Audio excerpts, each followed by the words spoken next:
people lost their re-election. I'm gonna go home and pray now. Like the first time you I know I looked up there was one other person and I can't remember who this was graduating. Just say it's on campus. No, well, it was him and someone else here. Or no, maybe it was him and I will say I didn't like there's supposed to be 5, so I was like, okay. I mean, I'm honored that I felt that. I literally, like, I couldn't. I was in the presence of a celebrity, you know? I enjoy music. It's so fun. It's so fun. That's just airing it out. I have a hard time. Hey, how can you call yourself a Texan? I can tell you this. I feel like I'm learning to like I love this house. I got the guarantee. Like, I take more notice than my No, it does. Like, I absolutely hate it. Like, you're like, oh, Bruxton, you're like, he's like a disgrace. And he pulls out like this fancy time. You can see them. The soft kind of wears it. That's true. Connor's a soft person. No, I'm not. Connor Newman's a soft person. I always enjoy Connor Newman's songs. Is he a celebrity? Why is your name tag not like Golden Age? I just want to why is your name together? I was like, that weed, my whole class was shit on. Oh, yeah.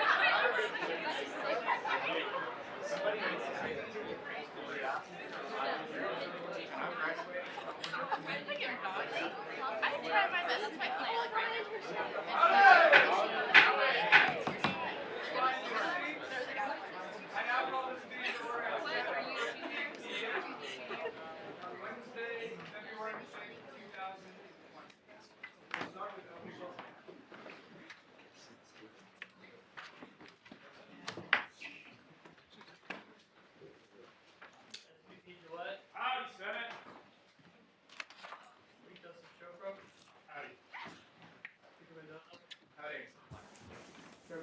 Howdy. Chair Newman. Howdy. Chair Rabiosa. Howdy. Chair J.R. Rodriguez. Howdy. Chair C. Rodriguez. Howdy. Chair Banks. Howdy. Chair McGill. Christopher. Howdy. Chair Gupta. Howdy. Senator Ahmed. Howdy. Senator Aiken. Senator Ali. Senator Chada. Senator Anderson. Senator Cabrera. Howdy. Senator Damien. Senator Dang. Howdy. Senator DeGray. Senator Guillermo. Senator Dow. Senator Feldman. Howdy. Senator Flores. Senator Frank. Senator Julia Garcia. Senator William Garcia. Howdy. Senator Gang. Senator Graham. Senator Hardison. Howdy. Senator Hutto. Senator Jeffries. Howdy. Senator Clayman. Senator Korkmaz. Howdy. Senator Crowe. Senator Blumenthal. Senator Mandel. Senator Rufo. Howdy. Senator Martin. Howdy. Senator McHugh. Howdy. Senator McQueen. Howdy. Senator Montez. Howdy. Senator Morgan. Howdy. Senator Murphy. Howdy. Senator Noyola. Howdy. Senator Pauls. Howdy. Senator Pena. Howdy. Senator Pena. Howdy. Senator Price. Howdy. Senator Ramirez. Senator Resendez. Senator Rivera. Howdy. Senator Rowan. Senator Smith. Hayden Smith. Senator Gunnar Smith. Senator Tran. Howdy. Senator Trostclair. Howdy. Senator Tumlinson. Senator Ulick. Senator Walter. Senator Wood. Howdy. Senator Hines. Howdy. Senator Mathis. Howdy. Senator Oldag. Howdy. Senator Ramon. Howdy. Thank you. Thank you. We'll now move into a period of the invocation and pledges of allegiance led by Gregory Cross. If you'd all please rise.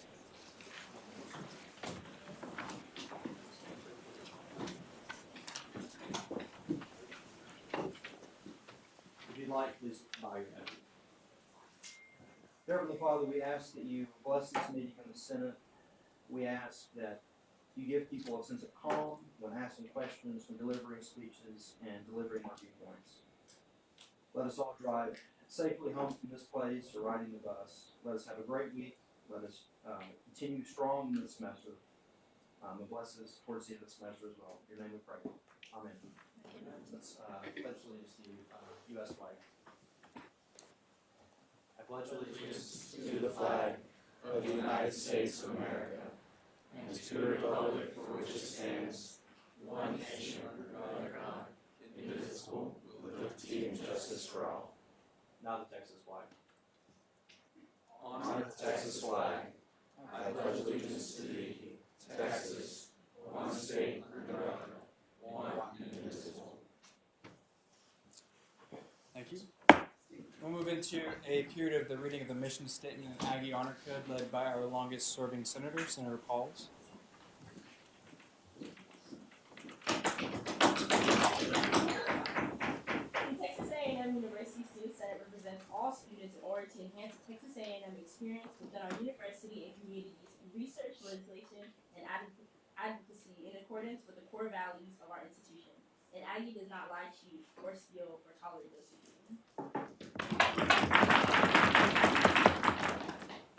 We'll now move into a period of the singing of the Spirit of Aggie.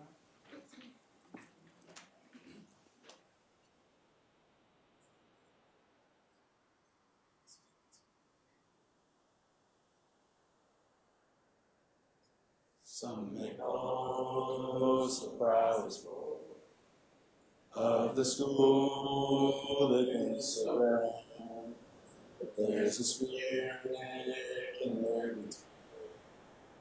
It's the spirit of Aggie land. We are the Aggies, the Aggies are true to each other as Aggies can be. We've got to fight, boys. We've got to fight. We've got to fight for maroon and white. After they've stayed all the rest, they will come and join their ranks. Oh, we are the Aggies. The Aggies are we. We are from Texas A&C. Please be seated. We'll now move into a period of open forum. Clerks and Paul, if you please hand the sheet.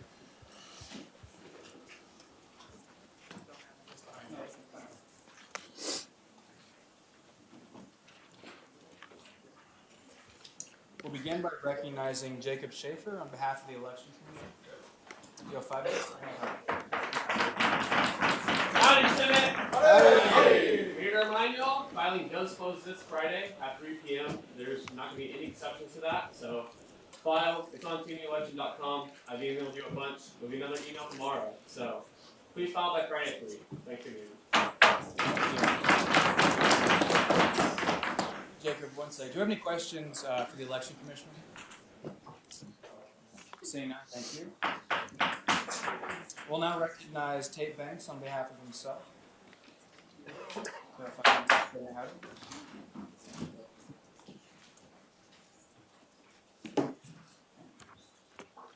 Howdy, Seth. Howdy. I come before you all tonight, not as chair of the Academic Affairs Committee, but as a senator who's been in this body almost 3 years. As someone who's seen, authored, debated, and sponsored countless pieces of legislation that have come before this body, and as someone who's seen both the wonderful progress that two groups who may not always agree can achieve when they work together, and unfortunately, depths of animosity and lack of respect that can occur when opposing groups clash. I do not intend to use my time in open forum to discuss any piece of legislation coming up for consideration by this body tonight. Rather, I will address several things that have occurred in the last several months that have caused me to reflect upon what it means to be a student senator, and more importantly, what it means to be an actor.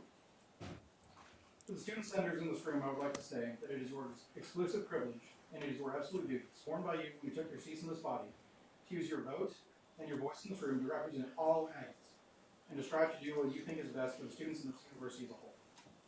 At times, we must put aside our political and personal opinions to do as we think is best for Aggies as a whole. It is also our duty as senators to debate and vote for what we think is best. regardless of who might call us names in person or on Twitter. And regardless of who might be upset with our votes, it is not our place to be intimidated into betraying our duty. To all Aggies, senators, and now I would like to say the following. If nothing else, it is as Aggies that we are called to respect our fellow Aggies. It is a place of no Aggie to use racially charged statements to attack another Aggie, regardless of how someone may feel about a piece of legislation or the outcome of a committee meeting. It is a place of no Aggie to insult or demean another who is working diligently for the progress of the university and its students. It is a place of no Aggie to condemn those in this body who do their duty, and it is a place of no Aggie to condemn another for caring enough to bring their concerns before the student senate. You do not have to agree with speech for it to be free, and you do not have to agree with an Aggie to give them the respect they deserve. During my time as Speaker Pro Tempore of the 71st session, I authored SR 7137, the Commitment to Free and Respected Expression in the Student Senate Resolution. That resolution states in part, the Student Senate believes all senators should be granted the utmost respect from their peers, based not only on their positions as senators, but also on their status as Aggies. It is the status as Aggies that we all share, and that binds us together, overcoming divisions as fleeting as political differences or contrasting backgrounds. It is this fact that we are all Aggies, not right-wing Aggies, not left-wing Aggies, and certainly not fake Aggies, that demands mutual respect between us all, whether we agree on an issue or not. I ask that we all keep this in mind tonight and every day on this campus. Speaker, I yield my time. Thank you. Any questions for Chair Banks? Seeing none, thank you.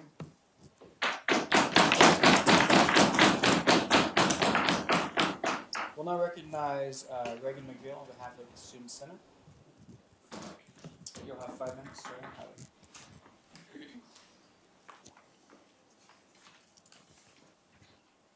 Howdy, Senate. Howdy. I know we have a lot to go through tonight, so I'm going to try to make this as quickly as possible. For those of you who don't know, as Student Services Chair, I sit on the Transportation Advisory Committee for the university. So we had a very big meeting today, and I'm going to give you a few updates from that meeting while I have everyone's attention. So pretty much, we went over the VO Ride updates. There are 2,000 bikes on campus, and there's approximately 6,000 users, but there's about 35,000 people who have accounts. So that's a little over half of the university has an account with VO Ride, so it's pretty successful for how that's going. And so for those of you who haven't seen, now we have electrical pedal assist bicycles. So there are 150 on campus, but every day they've had almost 400 rides since they've introduced those on campus, so it's pretty big as well. The only thing with those is that they're a little bit more expensive, and I think you have to wear a helmet when you wear those, or when you drive them. They are through the same company as VO Ride, but now A&M has implemented a policy where the company will pay A&M 20 cents per rider. We don't know where this money's going. They don't know where this money's going, but that is the new policy. So every time you ride, A&M's will get 20 cents out of that. Let's see, what else is important? So beginning fall of 20, we will have 35 new buses that will be coming in. Spring of 21, 3 electric buses. Fall of 21, 3 more buses. Fall of 22, 4 more buses. And all these buses are going to be at least 5 feet bigger than most of the buses that we have on campus now. They won't be adding any to the current number of buses. They're just going to be replacing them. So if you want to buy a bus, let me know. As for the BCS area, there's a lot of really big projects coming up. I was going to update everyone on real quick. I can't even read my own handwriting. Okay, so on Wellburn, they're going to start raising medians. They're also going to raise the road so it's the same height as the railroad, but that means that for a while in 2020, the Wellburn's going to be pretty hard to drive down, so be careful if you're going to be going at night, especially if you're trying to do night work, but you know how that goes. They're going to start a 2018 widening project. It's going to take approximately 3 years. But they're going to take 2018 from a 5-lane road to a 6-lane road. They're going to try to widen as much as possible. They're also going to add another lane to Highway 6. It'll also be a 36-month project. And with all the projects they have going on, there's a few more not as important as those. If there's enough money left over, then they're going to do the Bush-Wilburn interchange. Maybe. Possibly. We don't know. And then the biggest thing that we talked about is that they're actually gonna have quiet zones for the trains that are coming through on campus. So we won't have to stop our classes and wait for the trains to come by anymore. So that'll be nice. And I think that's about it. Any questions? Okay. Any questions for Chair McGill? Okay, and I'll type that up and send it to all the senators with all the more details. So Thank you. I'll now recognize Iris Carrillo on behalf of Counseling and Psychological Services.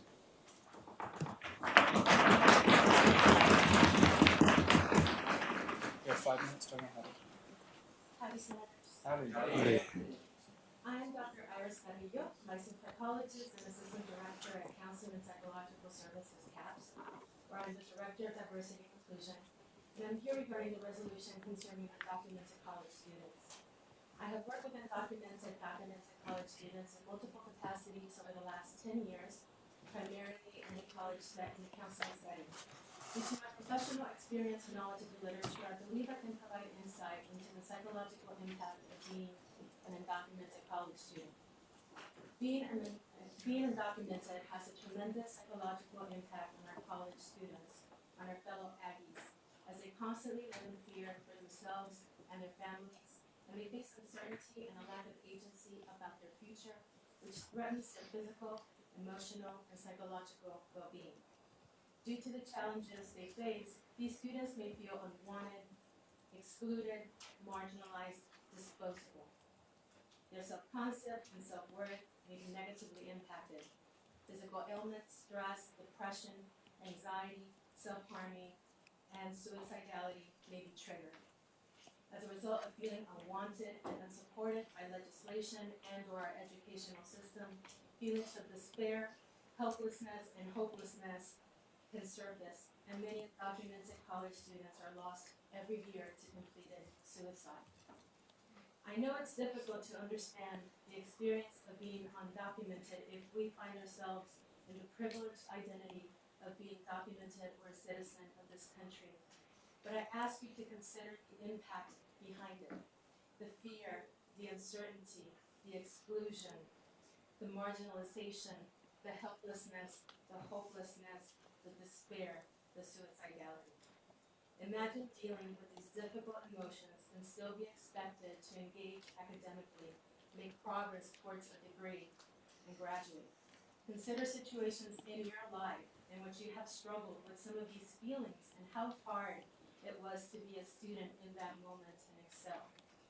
I ask you, what is our responsibility as Aggies to a fellow Aggie, whether we are faculty, staff, student senators, and or peers? We proudly state that we are the Aggies are we, but how does that extend to our Aggies who are undocumented, documented? How does supporting these students fit with our core values of loyalty, integrity, excellence, leadership, selfless service, and respect? How does supporting these students align with student service, student development, and student representation? I propose that it is our responsibility as a campus community to support the physical, emotional, and psychological well-being of our students, all of our students, so they can excel academically, as that helps to elevate all of us as an institution and people. My purpose tonight is to bring a different perspective, one informed by the emotional and psychological pain that I have borne witness to countless times in my office, in my role as a psychologist. I feel this is a perspective that is often invisible or omitted from the conversation, yet part of the reality of being undocumented. This perspective brings back the human component to the conversation, as well as our values as Aggies, which I hope we can all connect to in one way or another. Thank you.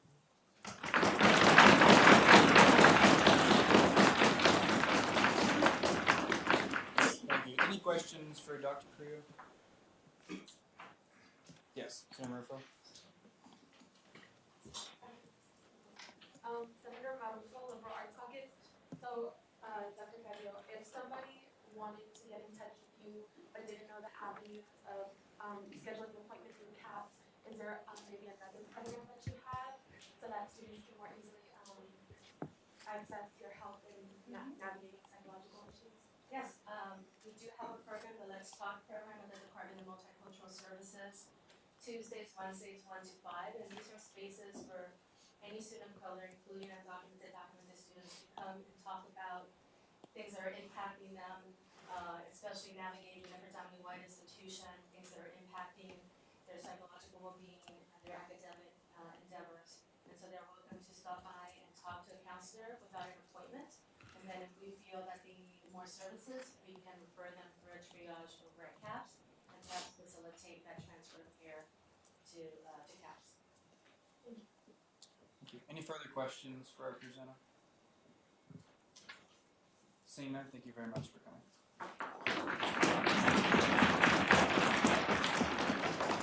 I recognize Senator Cody Price, and as he comes to the floor, I want to remind all of our speakers to try and speak up a little louder. This is being live streamed, so everyone at home can hear it through Facebook. Please speak up as you're talking. Senator Price, you have the floor. Howdy, Senate. Howdy. I'll be really quick. I think most of us are here for something more important and more pressing. So there's an naloxone training February 11th, next Tuesday. For everyone in Senate, we're going to send out an email in a few days or so. So look forward to that. Awesome. Any questions for Senator Price? Seeing none, thank you. We'll now recognize Senator Zach McHugh on behalf of the Core Values Ad Hoc Committee. Howdy. Howdy. Howdy. So it's going to be real short for me tonight. I just wanted to update you guys. Mr. Pally is going to be here at our next meeting. He wasn't able to make it here, so we're going to present the award to him at that point. And we'll also have our nominee for February at that meeting as well. So that's all I've got for you guys tonight. Thank you. Any questions for Senator McHugh? Seeing none, thank you very much. And finally, we will recognize Nancy Planky Videla on behalf of CMSA. You have 5 minutes starting at howdy.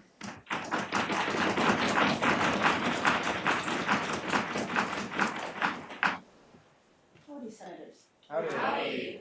My name is Nancy Planky Videla. I'm Associate Professor of Sociology and Faculty Advisor for Council for Minority Student Affairs. And I just wanted to come and support the resolution on DACA and underline that I take my position as a professor very seriously. An important part of that position, of that responsibility that the university gives to me, what they ask of me, is to prepare students to understand in the world and interact with the world. And so that means to take an active part in all of the issues that affect them and those around them. And so I teach specifically classes on immigration. And immigration is a very complex issue, much more complex than what we hear in sound bites on either side on the television. And just wanting to underline one thing, which is that crossing the border without authorization is a civil administrative penalty, and it's a misdemeanor. It doesn't mean that that we have not, since the original policies, continually criminalized immigrants for any further crossing, or if they commit any more than 2 misdemeanors, or if they commit a felony. They're judged differently than everybody else. If you have 2 misdemeanors and you're a non-citizen, whether you're a legal permanent resident, a DACA holder, or unauthorized, you are deportable. And so I want us to understand that immigration and immigration policy and the consequences of those are complex and real and can be very deleterious to young people and families. Specifically, the barriers to success in school are very high. Not only not being able to concentrate in classes, I have noted times when there has been rumors, for example, that ICE was on campus, that students were panicking, they couldn't concentrate when things are going on in Congress, such as the recent Supreme Court decision. It's very different for young people, for students, for Aggies, to concentrate on their success and that of their fellow students when they live in fear. And so I ask that we support them, but that we also understand that it's a complex issue and not and not see of it as just as an issue of being a criminal or not, because that is not correct. I also lastly would like to note that I also teach citizenship classes, volunteer teach citizenship classes. And one of the things that myself and many volunteer teachers do is encourage all these potential citizens, all these people who are coming to learn about the Constitution and government and, history and geography, that they not only have a right but a responsibility to participate in the government that they're wanting to partake in. So I urge you to do the same. I urge you to support this resolution and to support the students who want to voice, and as a university and as a student government, voice support for undocumented and DACA students, and to ask for a clean DACA bill that will provide not only more opportunities for 1.3 million young people who are undocumented or documented, but will also, through their success, provide more taxes and better community service at all levels. Thank you.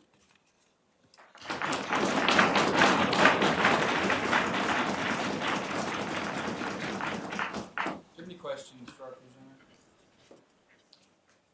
Seeing none, thank you very much for coming.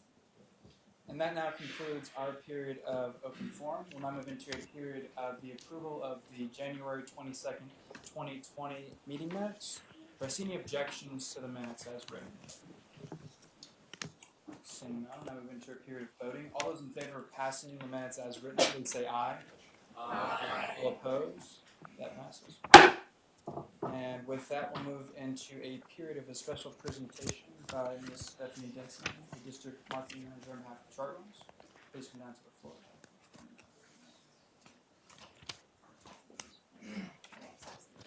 I'll just tell you it.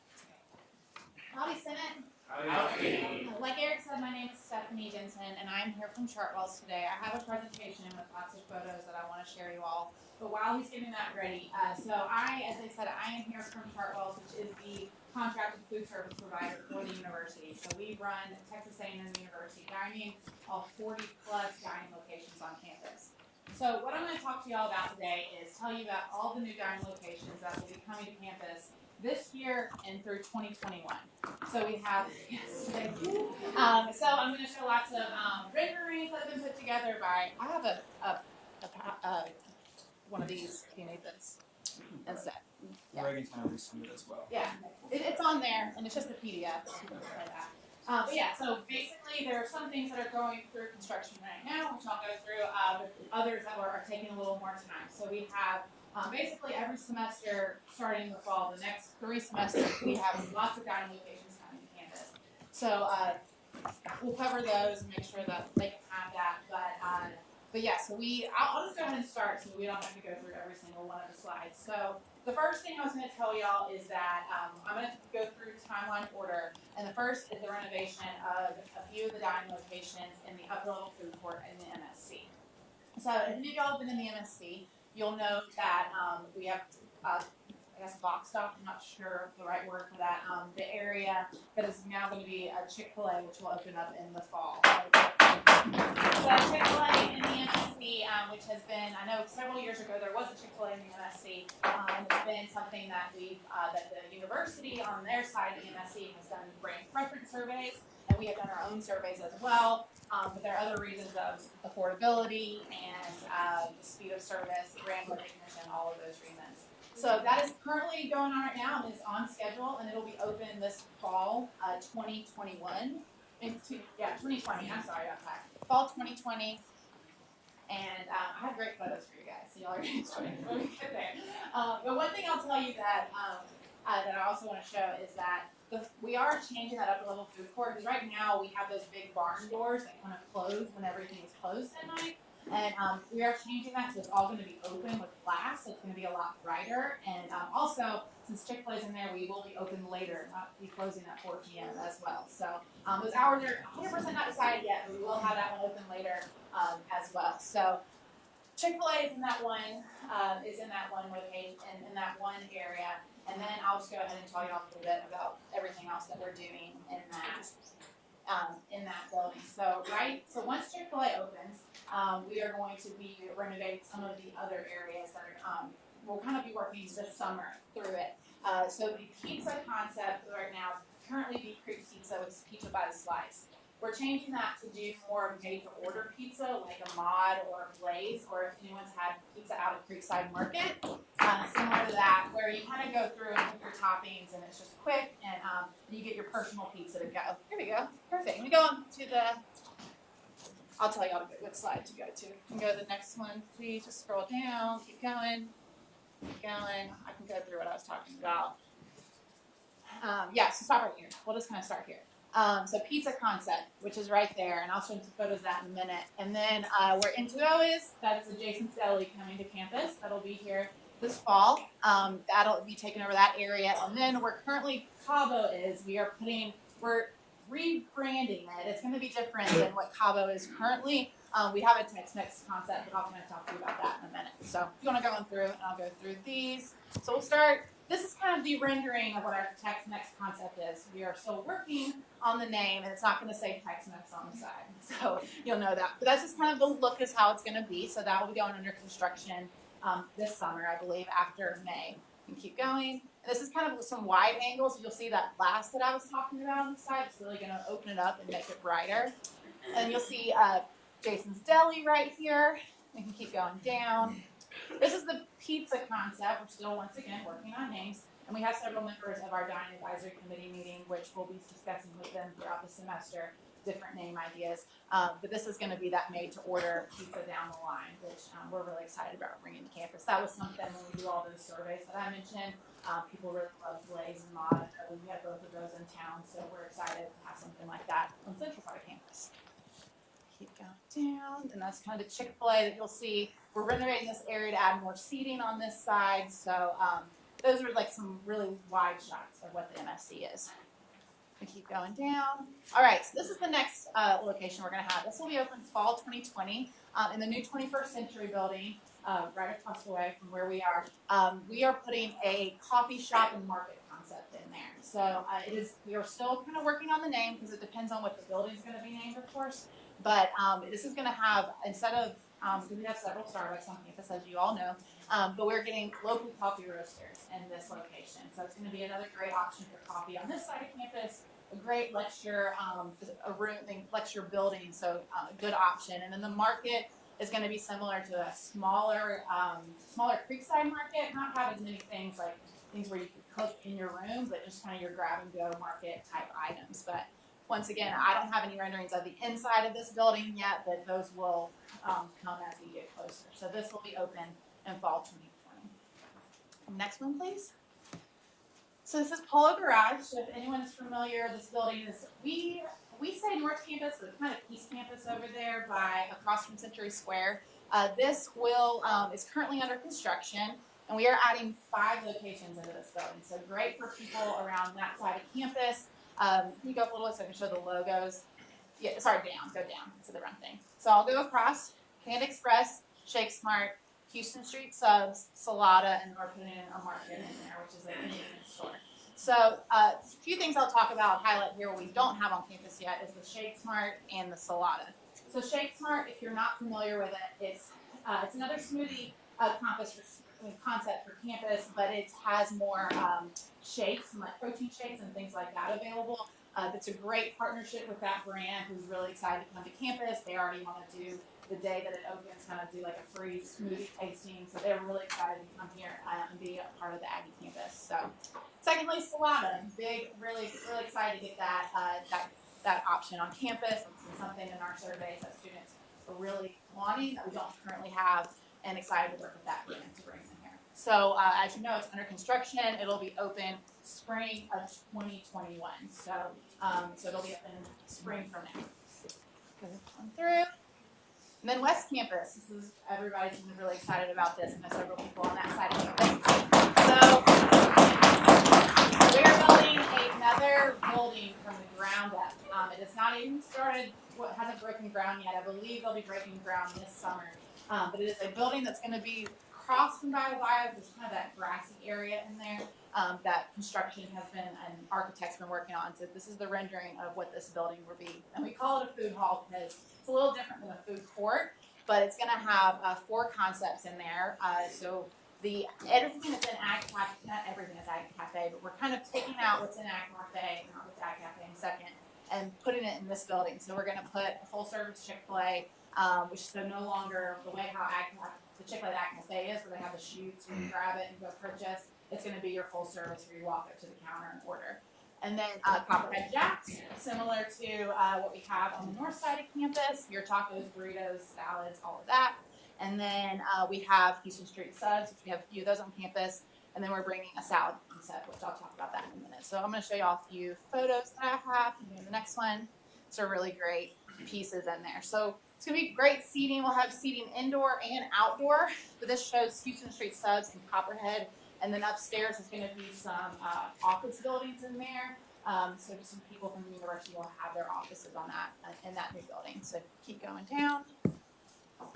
And there's just another angle there. Lots of great open seating, and you just have different options on that side. We're kind of creating a space to gather that's not in West Campus right now, because that cafe is just pretty small. So this is going to have so much more seating.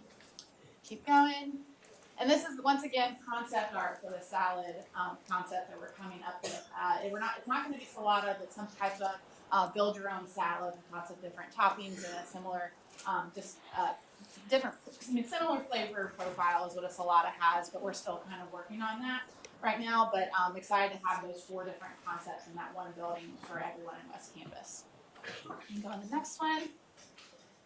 Then lastly, because I know I only had 10 minutes, so I'm trying to make sure I fit it all in. But for Ag Cafe, so we are, because we're moving things into that food hall, we're still going to utilize that space. And so right now, I updated the slide to say pending renovation of the concepts to still be determined, because there are some potential changes that we're working out right now. But there is going to be a Starbucks on West Campus. We're just trying to figure out where to put it. Let's get it on social media and all the surveys. So just trying to find a space for it right now. Confirming that space is where we're in right now. It may be in that cafe area. We're just working through that. Either way, there will be coffee on West Campus. There will be Starbucks on West Campus for sure. So that's what we have right now, and I will obviously have updates that I'll share with our Dining Advisory Committee members that can share with y'all. But we're just excited to bring these new options to campus. We've done lots of research, both as the university did and Chartwell's, to kind of figure out what would best work on this campus. But this is a busy year and a half that we have coming up, and that doesn't mean that that's going to stop, because there's still things always change, and we definitely are not going to just stay stagnant. So we're excited, and thank you all very much for having me. We'll now begin a period of question and answer, starting with Senator Wood. Senator Wood, College of Engineering. Was Chick-fil-A ever come to the Commons again? I don't know, if not by spring 2021. Are you talking about where the dining hall is right now? Yes, something around there, like in. I know that is eventually on the plans to look at something around south side of campus, but that is not within the next year and a half. So that is something for sure. When all those surveys go out, that's something that needs to be looked on there, so we can have that data. Senator Cabrera. Senator Cabrera, Focus on Liberal Arts. Well, I love Chick-fil-A, and I also like the idea of having 2 salad places in different areas. Mm-hmm. I have some people that were kind of like upset that the Mediterranean option was removed from the MSC, maybe because it was a good also vegetarian option. So you're just saying that people were upset about having to bring that option to the MSC? Like taking the option out away the Mediterranean plate that was. Yes, and that is, there's nothing that's finalized yet, but we're making sure that we're going to bring a Mediterranean option to that area of campus. And that is something that we know for sure. We're not trying to just put chicken everywhere. We want to still have a variety. We get it. But there are still definitely talks to try to figure out if we want to put a Mediterranean downstairs in the MSC, or maybe something around Rebs. There's definitely discussions of that, because we still want to make sure we have those type of options, like we had at Zatar, at other places, and around the MSC. So this is just something that was overwhelmingly popular for when we went through our studies, but that is something that we want to make sure that we still capture those people who want that type of item, for sure. Chair Newman. Chair Newman, Finance. I think I have a question that probably everybody, or at least everybody on West Campus is thinking. What is the feasibility of a Whataburger on West We get that question quite often. I know from my boss, who is the director of campus dining, has reached out to Whataburger twice about coming to campus. And they honestly had not been interested before.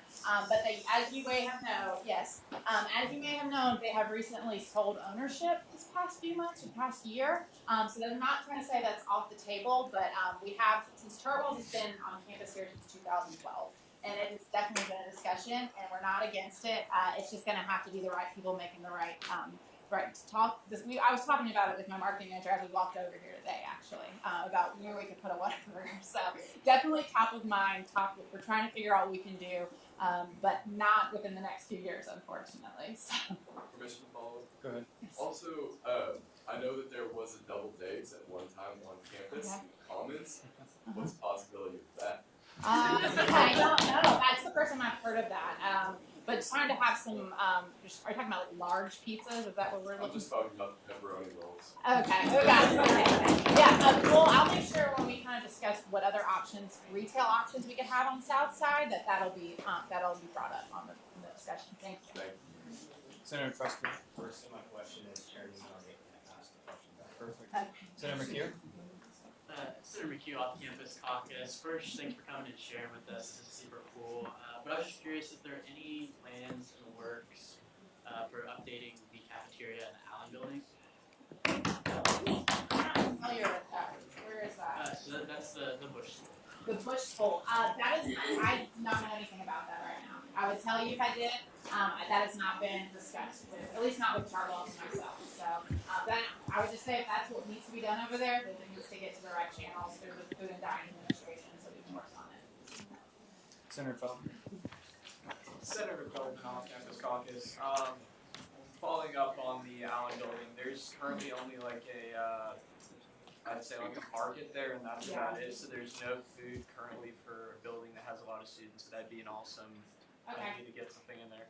I'll bring that back to my team. And we've heard that a few times about the Bush School, trying to figure out what we can utilize in this current space that's there. But I'll make sure I bring that back. I'll make a note of it so that can be discussed with our team and that it can be brought to the university. So I'll make sure that's about that. Any further questions for our PDNO? All right, are there any other questions that y'all think of later? Reagan has my contact information. Oh, you had one right there? Oh, yes. Senator Morgan. Senator Morgan, what is your favorite place to dine on campus? My favorite place I went to yesterday was Creekside Market out in Louisiana.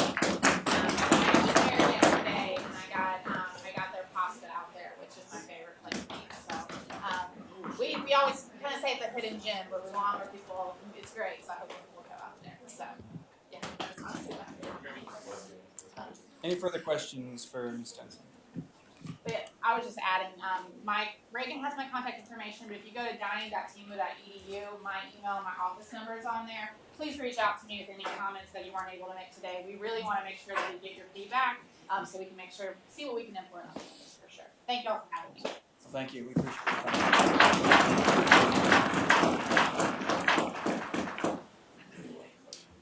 That now concludes our period of the special presentation. We'll move into a period of new business, beginning with SR 7239, the support of the Texas A&M Undocumented Community Resolution.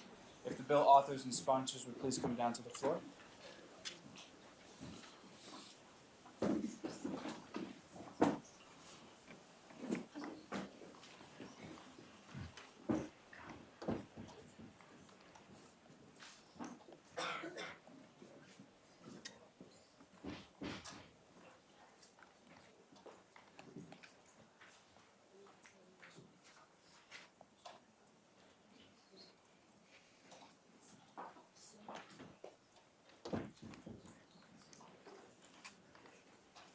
We have 10 minutes starting. Howdy. Howdy, Senate. Howdy. Howdy. Howdy to y'all and our visitors tonight. Over the past month and a half or so, the LR committee has worked pretty extensively over a resolution that was originally brought to the Senate for. It was then asked to go over to our committee, which where the old resolution was voted to go down and replace by a new resolution. So this is the resolution that was worked up by the committee. It was voted on. Starting looking at the original emergency meeting that we had back in December, and then we just had a meeting this past week as a committee to work on it again. This is the product of that. Do I need to read through it tonight? Or since it was already It's a new piece, so yes, you do. Okay. I'll go ahead and start reading it. This is SR 7239, support of the Texas A&M University, or Texas A&M undocumented community resolution. Resolution to support and acknowledge undocumented community that may be affected by recent political developments. Whereas one, the Texas A&M Student Senate recognizes the challenges that immigrant, undocumented, and DACA recipient students may face in comparison to students who are U.S. citizens, are naturalized citizens, or hold a student visa. And the Texas A&M Student Senate Legislative Relations Committee, among other Senate members, had the opportunity to hear personal stories and experiences from members and supporters of the undocumented community of Texas A&M University's campus. And there are students within the Texas A&M University system who are concerned about their citizenship/residential status within the United States and fear that recent and potential changes to the United States policy towards immigration may require them to abandon their scholastic endeavors at Texas A&M University and its sister institutions. For generations, Texas A&M University has fostered and advocated for an academic community that respects all Aggies in accordance to the university's core values. And though it has been the intention of the university to provide such an environment for every student that comes to Texas A&M University, there is more work to be done. And the Texas A&M University Student Senate believes that an education is a universal right that belongs to everyone, regardless of labels given by governing states and/or societal bodies. Therefore, let it be resolved, as long as people desire to learn, regardless of their citizenship or residential status in the United States, Texas A&M University shall strive to be the standard institution that supports its students' their passions, regardless of the residential/citizenship status in this country. And the Texas A&M Student Senate categorically rejects and condemns any abusive behavior and language towards students regardless of their immigration status. And Texas A&M Student Senate acknowledges and supports every former and current Texas A&M student regardless of immigration status, and acknowledges that thousands of future Aggies may be affected by the issue. And the Texas A&M Student Senate recognizes the recent national developments revolving around the Supreme Court case on DACA may have negatively affected students and implores students affected to reach out to the university staff, including but not limited to Counseling and Psychological Services, Helpline Division of Student Affairs, Office of the Dean of Student Life, resident advisors, academic advisors, or peer mentors. And the Texas A&M Student Senate encourages all current students that are undocumented or DACA recipients to reach out to numerous resources provided to them on campus, such as counseling services, career services, legal resources, scholarships and financial aid, the Department of Multicultural Services, the Council of Minority Student Affairs, and more.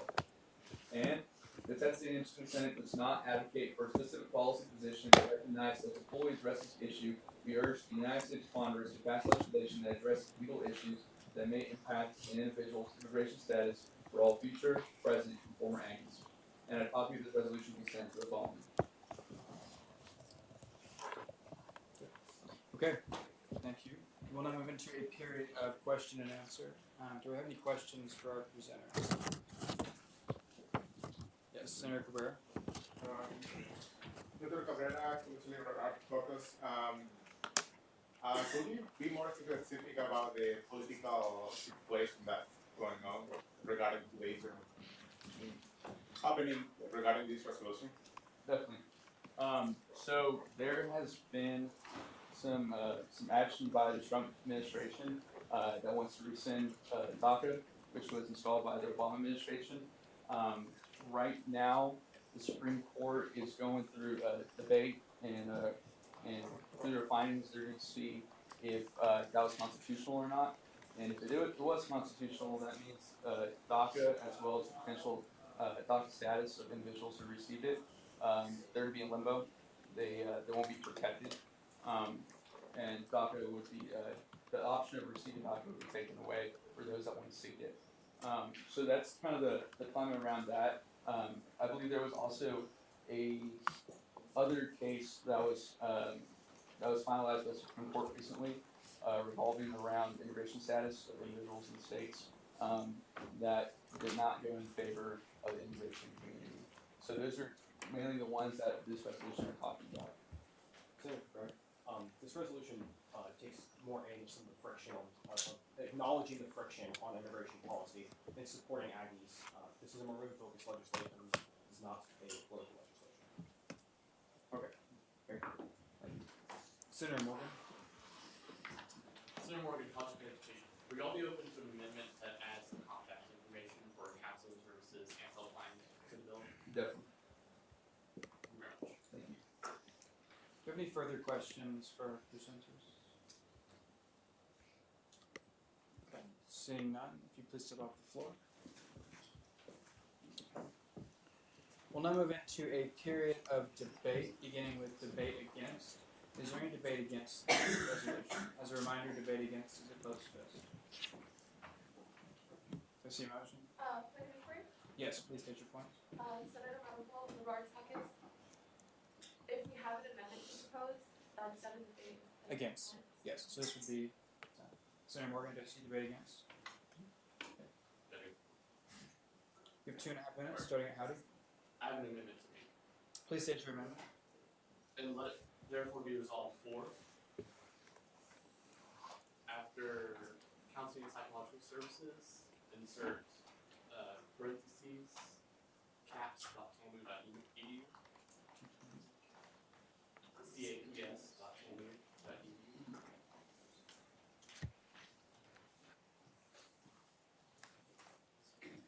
.tamu.edu. And after close parentheses, and after helpline division of student affairs, insert parentheses 979-845-2700.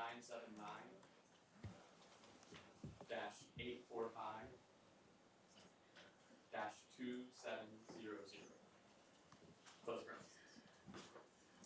Great. Before that can be seconded, it needs to be properly stated with I move and then exactly what was stated if you would restate. I move that caps.tamu.edu be inserted after counseling and psychological services, and that 979-845-2700 be inserted after helpline division of student affairs. And seeing a number of seconds, that is also a debatable piece. Do you have any debate against Senator Morgan's amendment to the resolution itself? Okay, seeing none, debate is one-sided. We'll move into a period of voting on Senator Morgan's amendment itself. All in favor of passing it as written, please say aye. Aye. All opposed? That passes. Senator Morgan, you still have the floor in debate against. Or I yield my time to Senator Ulang. Oldag. Oldag. I have an amendment to add myself as a sponsor, and anyone else who wants to be added to this. Okay. Seeing a number of seconds, as a reminder that we do not have a limit on the number of sponsors anymore, please go to the Google Drive and submit your request. And seeing as you stated it as yourself and anyone else who would like to be, if you do that, you will be added. Do we have any debate against Senator Olag's amendment to add herself and anyone else to the sponsor? Seeing none, debate is one-sided, and move into a period of voting. All in favor of amending to add Senator Olag as well as anyone else as a sponsor, please say aye. Aye. All opposed? That passes. We still have the floor in debate against. I yield my time to Senator. I'm sorry, that was good. Senator Blanford, I don't know. I have an amendment. Point of order. Please state your point. Chair Gill, Student Services, she didn't state her name in caucus. Yes. That's fair. So we'll move into a period of debate 4 at that point. Seeing as the floor is yielded to is out of order, move back into a period of debate 4. It's 2.5 minutes. Do I have any debate for this resolution? Yes. Senator, Chair Rodriguez, Yes, Chair Rodriguez. Can I debate for? please. 2.5 minutes starting Howdy. As a reminder, debate in the totality is 15 minutes, split into 2.5-minute segments. So I'll give the floor. Howdy, Senate. Howdy. Just a quick word here for this resolution. I know we spent a lot of time on this. I believe this is a very important piece that we should not shoot down today. If you're on the limb about voting for it, remember we're all Aggies here. We're a big family. Put yourself in somebody else's shoes. This is something very important to a lot of people, and we can't disregard this as not an issue at A&M. There's no political stance here that we want to take, and I want to ensure that everybody does notice that this is very crucial, not only for the future Senate, but also for some Aggies here that do need this help. So I'd like you guys today to think about it, really put yourself in their shoes, and notice that this is definitely something needed on campus. So I yield my time to Senator John Ray.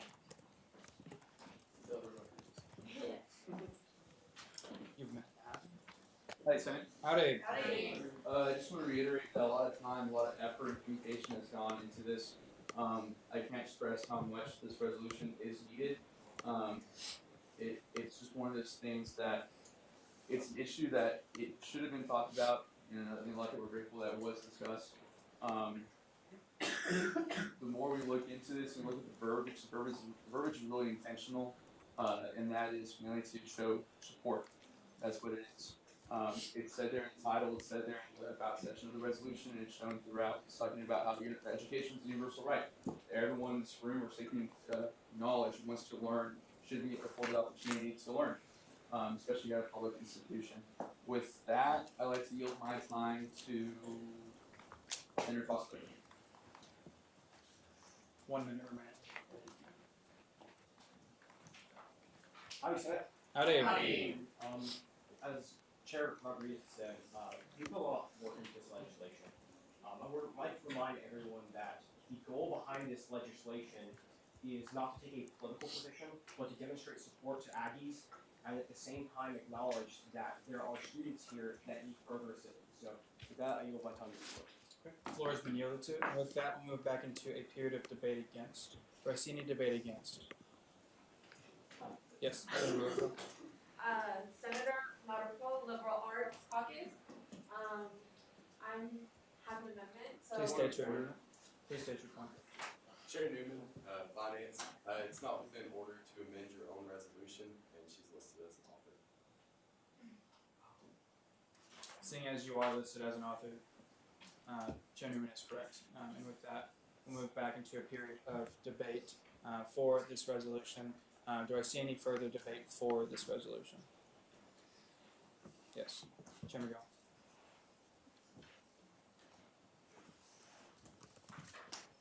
Chair McGill, Student Services. I yield my time to the floor. The floor has been yielded to, and with that, we'll move back into a period of debate against. Yes, Senator Rivera. Senator Jeffers, Engineering Caucus. I'm sorry. Senator Jeffers, would you please take a seat? Senator Rivera. Senator Rivera, Off-Campus Caucus. I have an amendment to make. Please state your amendment.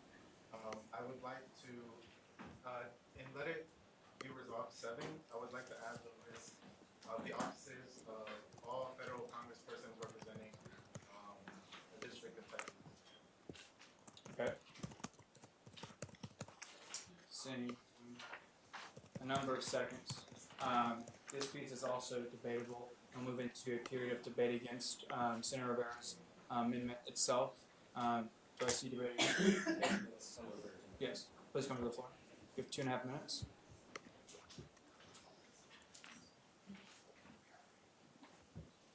Howdy, Senate.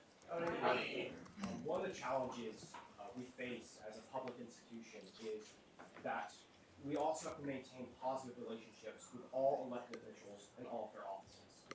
I'd like to remind everyone that this legislation, what is on the board, is a series of agreements, or let me put it this way, a series of understandings regarding this issue. I like to keep this maroon focused. I think it's more important that we send a message to our fellow Aggies than we do with our elected officials. Now, every person in this room, and I encourage you to exercise your First Amendment rights, contact your elected officials if you have something you'd like for them to work on, reach out to their offices, your senators, your House reps, Attorney General's office, whoever you feel you need to reach out to. I just respectfully ask that we pass this legislation as is. Thank you. I yield my time to Chair Newman. Give a minute, 15 seconds from here. Howdy. Chair Newman, Finance. So I'd like to point out that the authors of this resolution specifically stated at the very end of this resolution that it's not a partisan piece. That it's a piece that's maroon-minded, not red, not blue, not purple. It's maroon-minded. So I think that that's a good thing to keep in mind when we vote on this amendment. That sending this to all of our state representatives could be considered a divisive move by the Student Senate, and I don't think we should take a stance on anything political, as that's not our goal here. Our goal is to represent Aggies, and I don't think that does that. I yield my time to the floor. The floor has been yielded to. With that, we'll move into a period of debate for the amendment itself. Yes, Senator Rivera. As you come down to the floor, as a reminder, the amendment is for all congresspersons representing Texas, correct? Yes. Okay. You have 2.5 minutes, starting Howdy. Howdy, Senate. Howdy. While I do acknowledge the sentiment that this is not a resolution that would support any party or any form of legislation, I do want to say that this is being sent to federal congressmen of both parties, and then they can do what they want with that information. I also do want to state a line from the code, Article 7, Section 5, and I'll just read it out to you guys now. According to Article 7, Section 5, in the committee process section, the Student Government Association Code, number 3, the Legislative Relations Committee shall be chaired by the Senate Legislative Relations Chair. This committee shall be assigned to consider all legislation pertaining to interactions between the Student Government Association and the state and federal governments, as well as legislation pertaining to other statewide or national issues affecting the students of Texas A&M.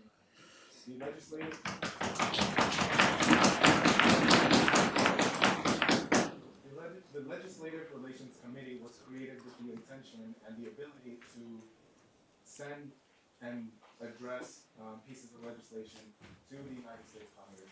And I believe that we should use that responsibility in an effective way, because right now, I believe, as the resolution stands, this is, yes, it is claiming to support undocumented students, but it is also not doing any action to support them.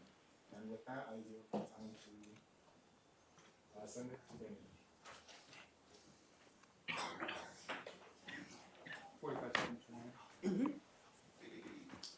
Howdy. I'm Senator Damian from the FedMed Caucus, and as Chair Rodriguez here already said, and Senator Truscott already said, they did spend a lot of time on this resolution, and they made sure that the wording of the resolution was intentional and it was made so that it was non-partisan, so that people from either party do not. Yeah, thank you for that. Yeah. And so I feel like sending this to the proper authorities, both federal and state authorities, would not send a message to either party, because as it's stated, it is nonpartisan. It is not taking a position. It is just saying that we support. Please finish your sentence. That we just support Aggies regardless of citizenship status. Thank you very much. With that, the floor is yielded to move back into a period of debate against the amendment itself. Yes, Chair Banks. 2.5 minutes, starting Howdy.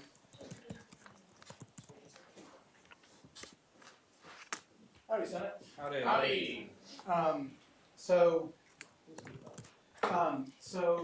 I don't have the code pulled up like Senator Rivera right in the man.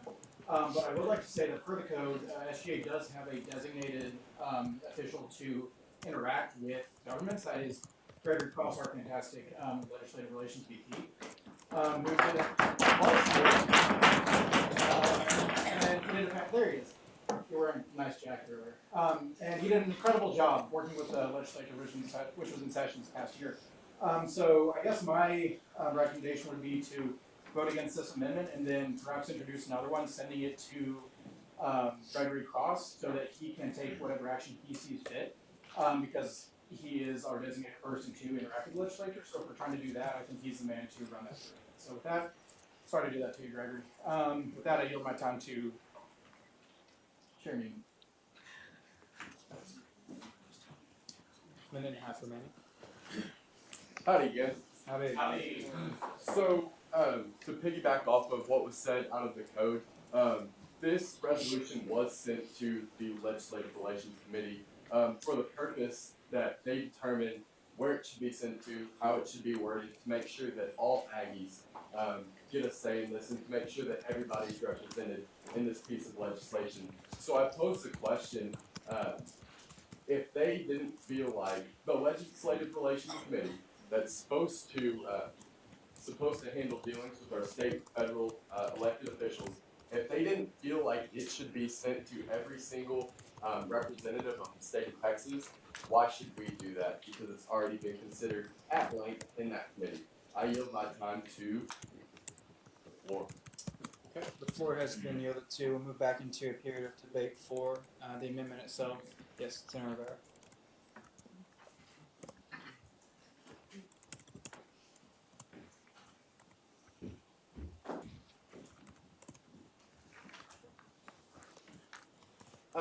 Howdy. As Senator Lewin just stated, yes, this was a decision made by the legislative committee as a body. It was a contested issue if you were at the meeting last Wednesday, and it passed by a narrow vote to reject that proposition. But I do want to state that with the original resolution where the list of the congresspersons were included, we did have assistance from a member of the administration who helped us, write this and make it more as comprehensive as we can. And that was actually Michael O'Quinn, Irish Mike, and he was actually the founder of the Legislative Relations Committee. And he said that everything that we were doing was fine and it was more power to us. With that, I yield my time to Senator Murphy. 2 minutes remaining. Senator Haberstroh, Liberal Arts Caucus, as a member of the Legislative Relations Committee, and if you were there at the meeting, we didn't get time to address all amendments. A big portion of our time was spent doing other things in debate. We didn't get to add all the resolutions that we wanted to, or to add all the amendments that we wanted to. As soon as 10 hit, we were kicked out of the building. The committee voted to send it out of committee to bring it present to the floor. So to your point, Chairman, we didn't get to every point of the amendments. There just wasn't time, just because of how pressed for time we were in that committee meeting to just hurry up and get it out of the floor. Yield my time to you, Senator Allen. Let me pause you real quick. Yes. I rise to a point of information. Please state your point. Chair Newman, Finance, since you were the speaker, it's a point of information for you. Why would you send a piece that you just stated feels incomplete? Why would you send it to the Senate body? I voted nay, and every time that there was debate to send it out of committee, I voted no. Okay. Unfortunately, that was not the idea of the rest of the committee, but every time I voted no. Josie Marshall. Yes, point of information. Please state your To point. the speaker as well. Chair Banks, Academic Affairs. I suppose one of my questions would be, if you don't think this resolution is ready for the Senate body, why do you think that it's ready for every representing Texas? Oh, because we in debating can add amendments, and so I'm hoping that in the adding of amendments. Permission for what? Briefly. Would it not be prudent to add the other amendments first to make sure it is a piece that you want to send to? Unfortunately, I was called on board, so I need to put my amendments before the body. I'm sorry. Senator Ahmed, floor is yielded to you. You have a minute remaining. Howdy, Senate. So, Howdy. as you stated, there are going to be amendments added to this resolution, so hopefully by the end of this meeting, it will be ready to be sent out. So I urge you all to support Edgar's amendment, because as you guys have all stated from LR, that this resolution is not blue, it's not red, it's maroon minded, and you guys have specifically made this resolution so that it is bipartisan. And at the end of it, we do urge Congress to just make a decision. We're not influencing them on what kind of decision we want to hear. So if we are urging them to make that decision, why would we not send it to them? And since it's not leaning blue or red, it's just straight maroon, I don't see an issue with sending it to Congress if we're not directing them in which direction. We're just letting them know that students at A&M are concerned about their status and how it would impact their education. Thank you. I look forward to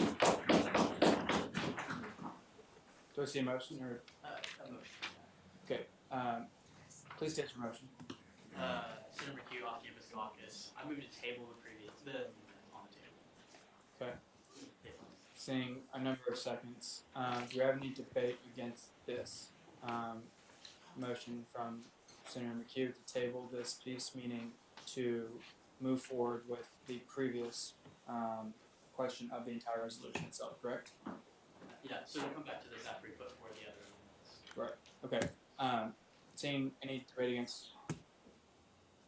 Okay. Seeing none, debate is one-sided. Without move into a period of voting on Senator McHugh's amendment itself. All in favor of tabling this amendment itself until we have other proposed amendments, please say aye. Aye. All opposed? That passes.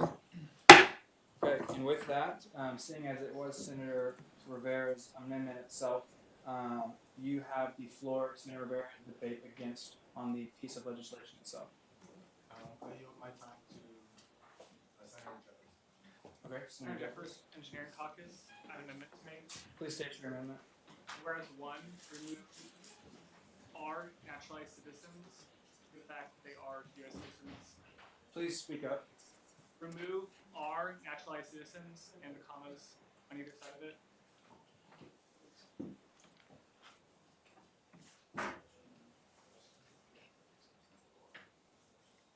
Okay.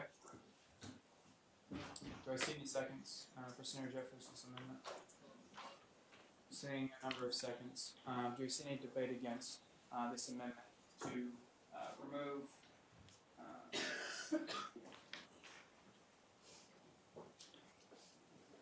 Do we see any debate against Senator Jeffers' amendment? Yes. Joe Rodriguez.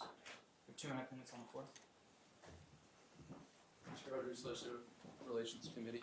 Senate. Howdy. I don't know the reason why Senator Jeffers wants to do that, so I'm not going to speak for him. However, I will speak on my own behalf, as well as I'd like to thank the general consensus of the committee at hand.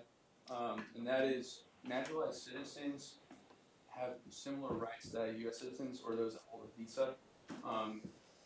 I don't believe those are the ones that this resolution is intended for. So that's why I think they kind of fit the same mold as U.S. citizens or visa holders. I know that piece specifically, that whereas, didn't have too much debate over that in committee. Everyone that I can remember voted pretty in favor of that resolution. Maybe there's 1, maybe 2 votes that were nay, not resolution, but that whereas.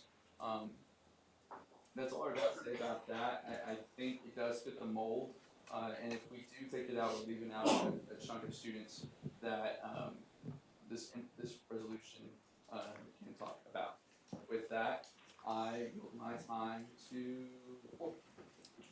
The floor has been yielded to, and I'll move into a period of debate for Senator Jeffers' amendment. Yes, Senator Jeffers. 2.5 minutes, starting at Howdy.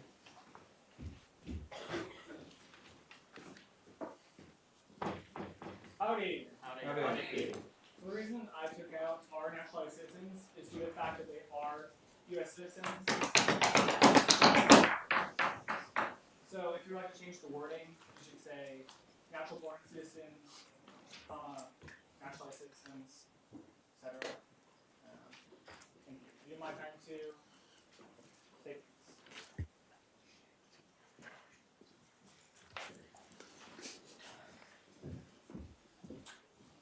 You have 2 minutes remaining. Howdy, Senate. Howdy. And I suppose a show of computer science major unity. U.S. citizen is a U.S. citizen. I don't think they should be drawing any kind of line between the two. I mean, talking about unity, that's a pretty good message for that. With that, I yield my time to the floor. Okay. The floor has been yielded to. Move back into a period of debate against Senator Jeffers' amendment. Yes, Senator Cabrera. We have 2.5 minutes, starting at Howdy. Hi. Howdy. Well, maybe I believe they. State your name and Oh, okay. Senator Cabrera, Caucus Liberal Arts. Maybe I believe that this should be the part of U.S. citizen of all student visas will be more short and specific because there are students who don't hold that campus position, and I guess I am one of those people, I guess. Yeah, then any questions? You still have the floor in debate against. You have 2 minutes remaining. You can yield it to somebody else if you'd like. I yield it to the floor, I guess. Okay, seeing none, the floor is yielded to. Move back into a period of debate for Senator Jefferson's amendment. Do you see any further debate for the amendment itself? Okay, seeing none, we'll move. Seeing none, actually, having that be 2 sides each, that now concludes a period of debate for Senator Jefferson's amendment itself.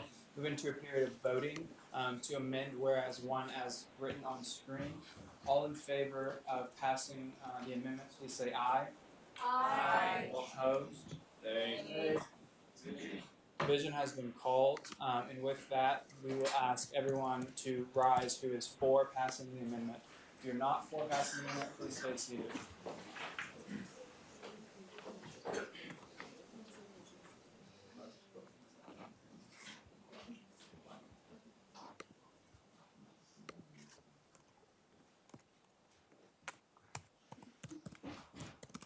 Please be seated.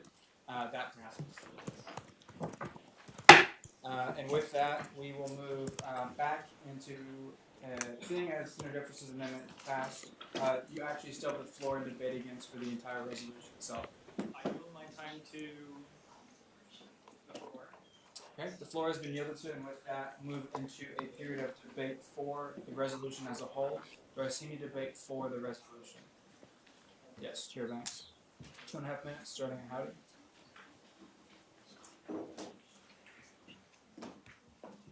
Chair Banks, Academic Affairs. So if nobody gets up and debates for, nobody else can make amendments. I feel like there's still amendments on the ground to be made, so I'm just kind of gonna get up here and hold the floor for just a minute. And see if somebody gives me a thumbs up, we can move back into debate again, so that that way I'll know that those amendments are ready to be made. So how's everybody doing that? Semester off to a good start? Anybody have any tests yet? Here we go.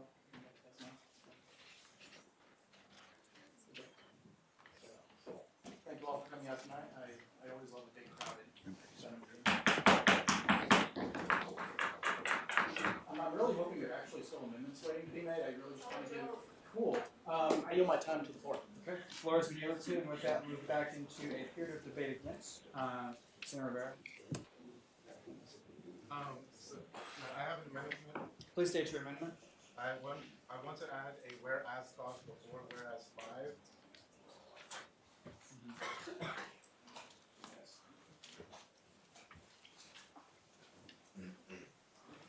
Please go ahead. Whereas the acting director of U.S. Immigration and Customs Enforcement, parentheses, ICE, end parentheses, said on January 23rd,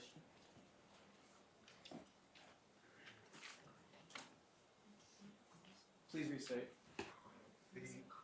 The acting director of U.S. Immigration and Customs Enforcement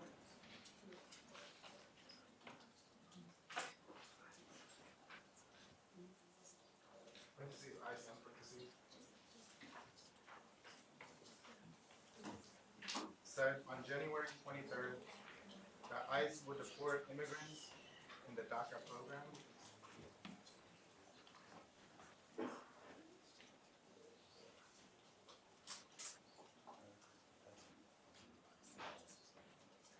If the Supreme Court decides to end it.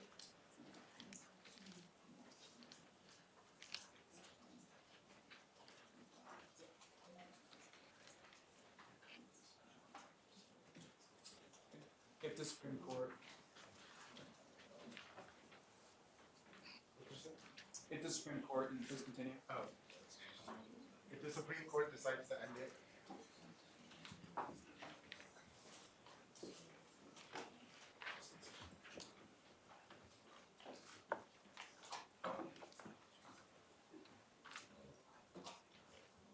Semicolon and comma.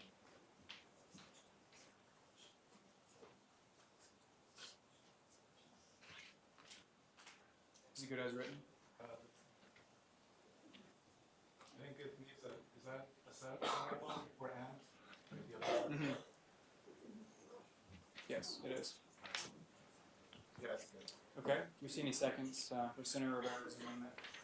Seeing a number of seconds, move into a period of debate on the amendment itself. Do you have any debate against the amendment? Yes. Chairman Gill, you have 2.5 minutes, starting at Howdy. Chairman Gill, Student Services. The only thing with this amendment is that this is a paraphrase, it's not an actual quote, nor do we have a source of where this came from. So unless that information is provided, this is pretty much saying he could have made it up himself. So I would like to see some more information about that, otherwise this should not be passed. With that, I yield my time to the floor. The floor has been yielded to, and with that, move into a period of debate for the amendment itself. Do you see any debate for Senator Rivera's amendment? Yes, Senator Rivera.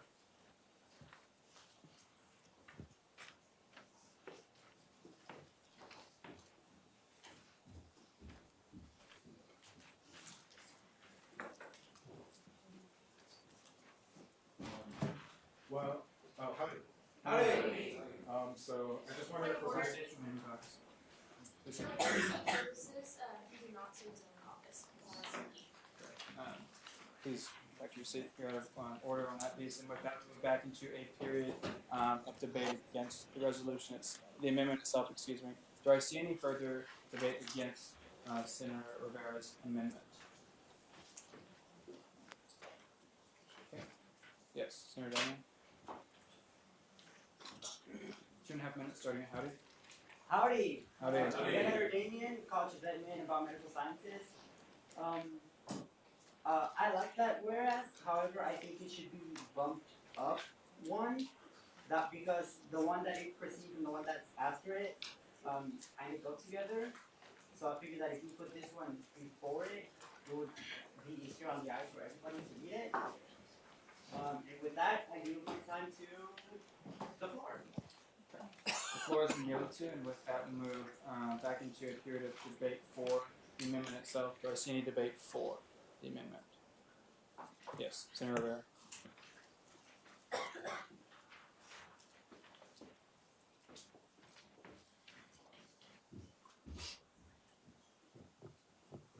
Senator Rivera, off-campus caucus. Howdy. Howdy. Well, I do acknowledge the need for a source, which I have pulled up on my computer. I can just email it to the speaker. But I wanted to provide some background for why I believe that this amendment is necessary. I believe that it highlights the urgency facing the undocumented community, not only in Texas A&M, but also on a national level, of why this resolution is being put forth in the first place. Because this is the acting director of an agency that actively searches for families and students who are undocumented. So this could actually change somebody's livelihood, and that's the rationale behind putting forward this amendment.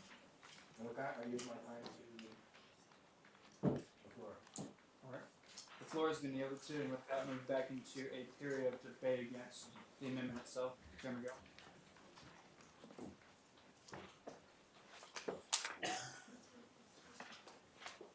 Chairman Gill, Student Services. Before I vote on this, I don't want just an email. I would like an amendment to the amendment. I think that's fair to everyone in this room.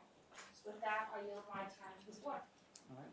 The floor has been yielded to, and we'll move into a period of debate for the amendment itself. Do I see debate for or motion? I ask you one, privilege. Yes, please. Is there any way we can get Senator Rivera's source, you just play it on screen or turn around his body so we can verify for ourselves what was sent? Senator Rivera, is that something that you've already sent or willing to send? I'm willing to send it. Would you send it to the pro temp email itself? Yes. Please. So to answer your question, yes, we will put it on the screen if it is sent to the pro temp email.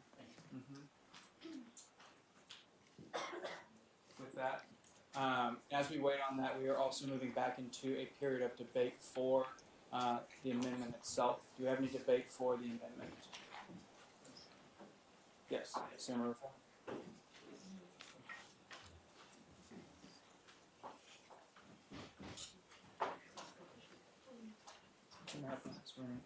Okay. Senator Radical, Liberal Arts Caucus, howdy. Howdy.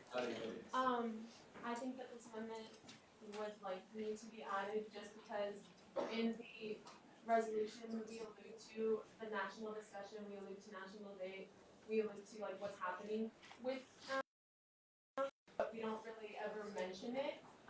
And this is a mentioning of something that happened since the original resolution was brought up.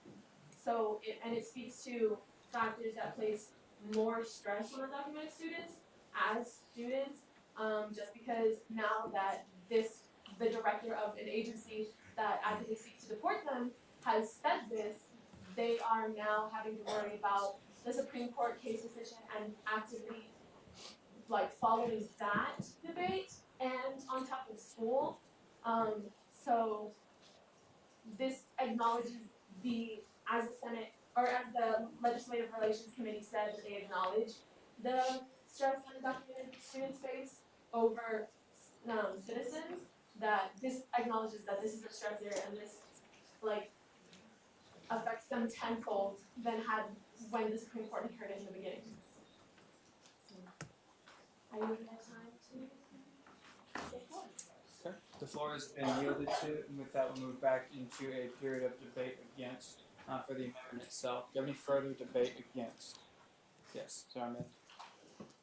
Senator Ahmed, off-campus caucus, point of information. Please state your point. Can Senator McGill please explain what kind of amendment she would like to see made to the amendment, just so we can hurry up the meeting? Absolutely. I'm glad you brought that up. So usually when we write a resolution and we're gonna put facts in there, you're supposed to have a footnote with all of your references. It's supposed to be never a resolution. In this Senate session, that's really not been a thing. But whenever it's this important, whether this can make or break a resolution, I would like to see it either as a footnote, as I really just want it in quotation marks, saying this is exactly what he said. There's absolutely no paraphrasing at all. I think that's only fair. So, Briefly. So if they added a footnote, maybe linking the video where he said it, like directly, or like links, would that be acceptable? As a footnote? It would be acceptable if it was directly, if that is saying exactly what he said, and it's not paraphrased. Okay, thank you both. Senator Ahmed, did you have debate against as well? No. Okay, then we're looking for debate against for the amendment itself. Do you have any debate against? Yes. Senator Feldman. You have 2.5 minutes.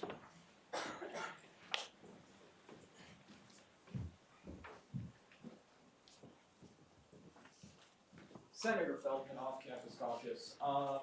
So I was just trying to look into that exact statement, and I did find articles from Vox, American Progress, United We Dream, but I couldn't find anything from a mainstream media source such as CNN, MSNBC, Fox, ABC.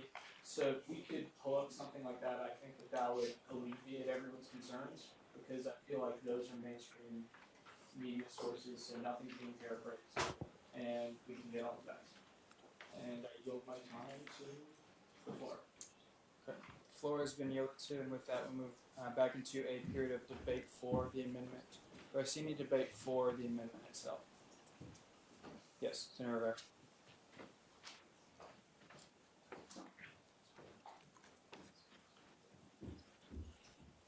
Senator Rivera, off-campus caucus.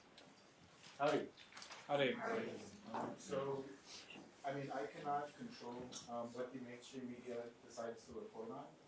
I did try to dig up an article from the sources that you mentioned, but I was only able to find a video, which, as Chair Banks stated, or asked the speaker if we could show it here. So I did send it to the pro temp email, and I hope that we can actually show that video. And with that, I give my time to the floor.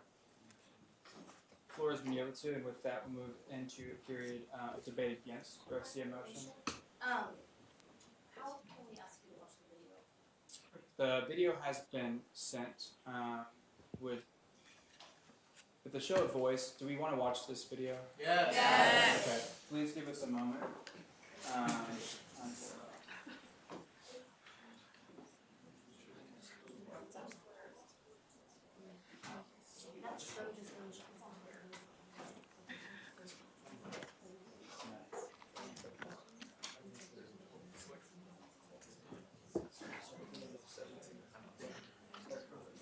correct video, Senator?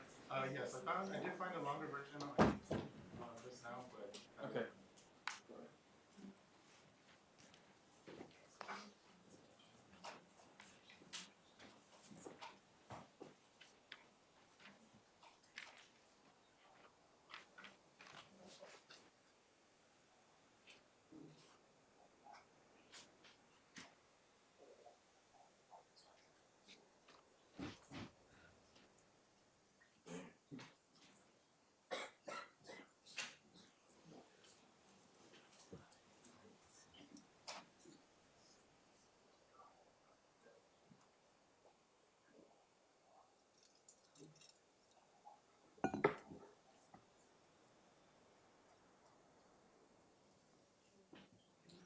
Okay. First the motion. Okay, with that, we're actually moving back into debate against itself. Chair Banks.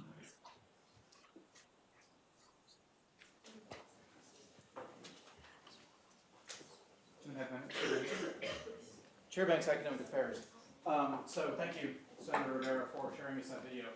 I guess the 2 points I want to make are, one, the beginning of that audio was a little bit cut off, but it seemed like the director was saying something effective at the end of that process if the individual is deemed to be up for removal, which seems to indicate that there are a lot of steps and a lot of, like a long process that each case is going to go through beforehand. It's not just a wholesale removal of all, I guess at that point, former DACA recipients. Second thing I'd like to put forward is that I actually looked up, I believe on United We Dream, no, it was on Vox, sorry, that stated that during the oral arguments for the DACA case before the Supreme Court in November, John Roberts, who's the Supreme Court, the Chief Justice of the Supreme Court, also almost certainly the swing vote in this case, said that as he understands it, there won't be wholesale removals if DACA were to end. So based off those two things, I'm going to have to vote against this amendment. And with that, I yield my time to Senator McGill. Chairman McGill. Chairman McGill, you have a minute and a half remaining. Chair McGill, Student Services, I just want to read the quote exactly. If they get ordered removed and DACA is done away with by the Supreme Court, we can actually effectuate those removal orders. So this is just part of a sentence, and that's just what the video caught. I think that this can be misinterpreted or reinterpreted several different ways. It's also not what is stated up here, and this is just one interpretation of what possibly could have been said. With that, I don't think that it needs to be part of this resolution. I'm not going to say that it's irrelevant, but it doesn't add or take away from this resolution, whether it's there or not. So with that, I yield my time to Senator Feldman. Senator Feldman, you have 45 seconds remaining.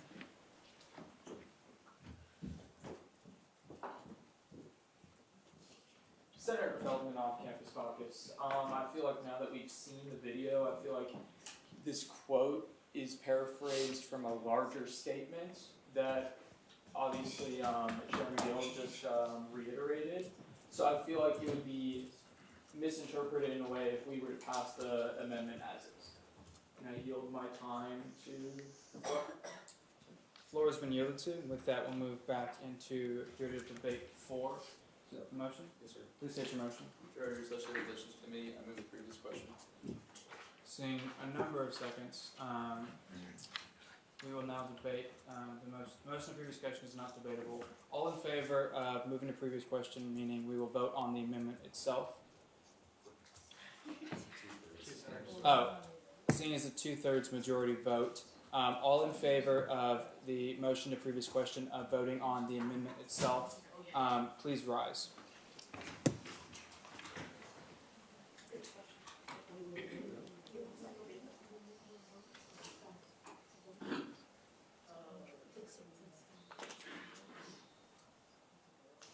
Please be seated. All opposed, please rise. Okay, please be seated. That passes. And with that, we'll move into a period of voting on the amendment by Senator Rivera itself, which is to add a whereas between whereas 4 and whereas 5 as written on the screen above. And with that, we'll move into a period of voting by voice. All in favor of passing the amendment as written, please say aye. Aye. All opposed? Nay. That fails. With that, we will move back into the period of debate against. Senator Rivera, you still have the floor to debate against for the actual resolution. Senator Ahmed. Okay. So, Senator Ahmed, off-campus caucus, I have an amendment. please state your amendment. So for the amendment, I would like it to be placed, where whereas 2 is, and for all the other amendments to be like moved downwards. And also this amendment was emailed to the email. Is it from Senator Murphy's account? Yes. Okay. But I will read it out. It says, on November 12th, the first hearing of the case of the Department of Homeland Security versus Regents of the University of California commenced, a case where the Department of Homeland Security, DHS's decision to rescind the deferred action of childhood arrivals DACA policy was challenged, and so that's the amendment. And where did you want that between which whereases? It should be placed in as whereas 2, and then have all the other subsequent causes moved in. Okay. Do I see any seconds? Seeing a number of seconds. Do I see any debate against Senator Ahmed's amendment to add this as whereas 2? Yes. Chair Rodriguez?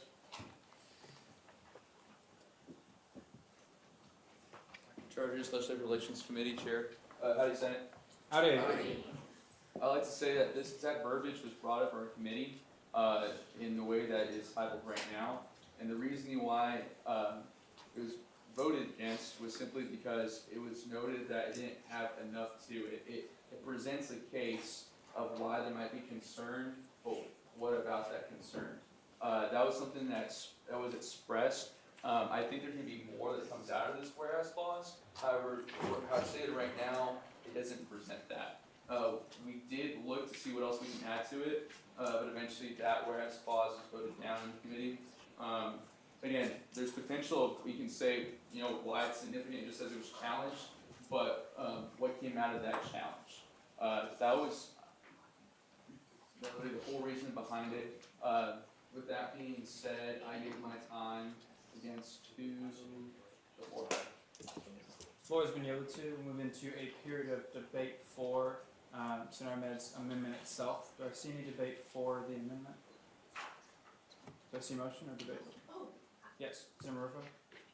You have 2.5 minutes on the floor. Question. Just state your name and caucus. Senator Rutherford, Liberal Arts Caucus.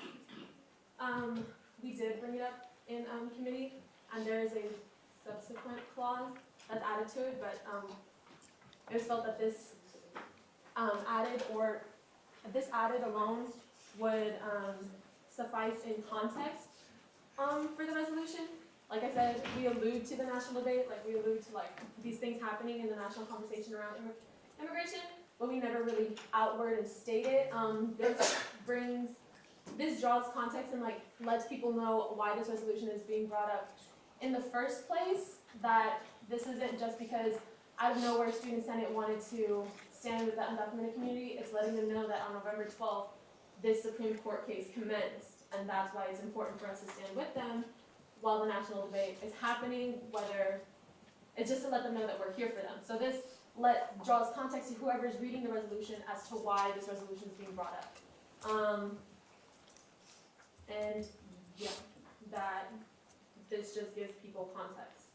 Do I see motion? Point of information for the speaker. Deposit. Yes, please state your point. Chair of Guild Student Services, I understand where you're coming from, 100%, but if we insert this, would that not make whereas 3 completely obsolete?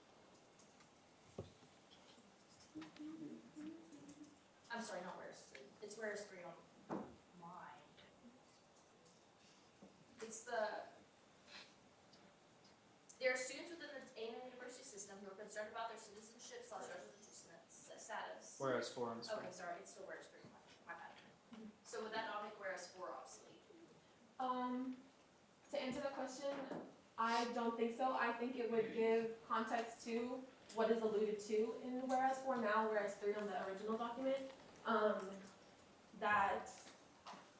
Just because the discussion around DACA has been going on for 11 years, about 10 years now. So it's letting them know that why this is being brought up in present day and why it's being discussed now. Does So I think it would augment whereas 4 here, whereas 3 on the original document, as to why they might have concerns about the immigration policy. Asked and answered. Thank you. Please continue. And that is my time. I yield my time to Senator Rivera. Senator Rivera, you have 40 seconds, starting at Howdy. Senator Rivera, Off-Campus Caucus. Howdy. Howdy. So as Senator Marufa just stated, all this is doing is adding context and complementing whereas 4. Also wanted to point out to you all that the Supreme Court case decision could come any day from tomorrow morning until June. They actually said that they would make a decision within the first 6 months of the year. So just again, highlighting the urgency behind why this resolution was presented in the first place and why we should pass it. And with that, I yield my time to the floor.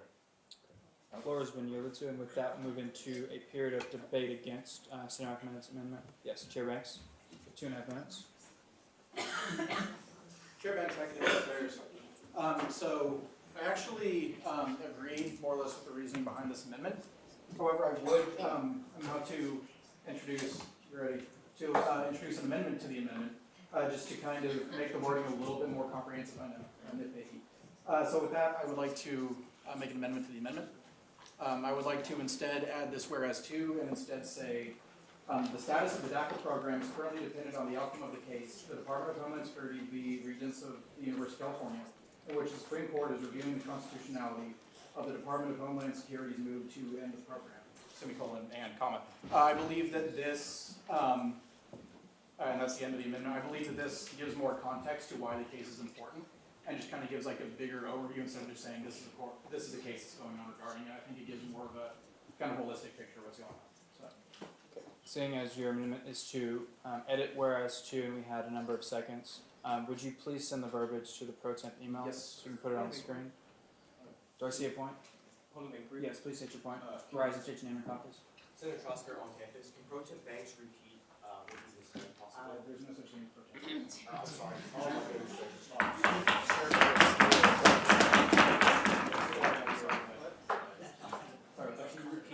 Yes, I would like to just kind of make it a little bit more comprehensive and fully express the situation of DACA. I would like to say the status of the DACA program is currently dependent on the outcome of the case, the Department of Homeland Security v. Regents of the University of California, in which the Supreme Court is reviewing the constitutionality of the Department of Homeland Security's move to end the program. Semicolon and comma. And yes, I am sending that to the pro temp email. Okay. And we will begin debate for Chair Banks' amendment to the amendment once we can put it on the screen. So we'll wait 1 second.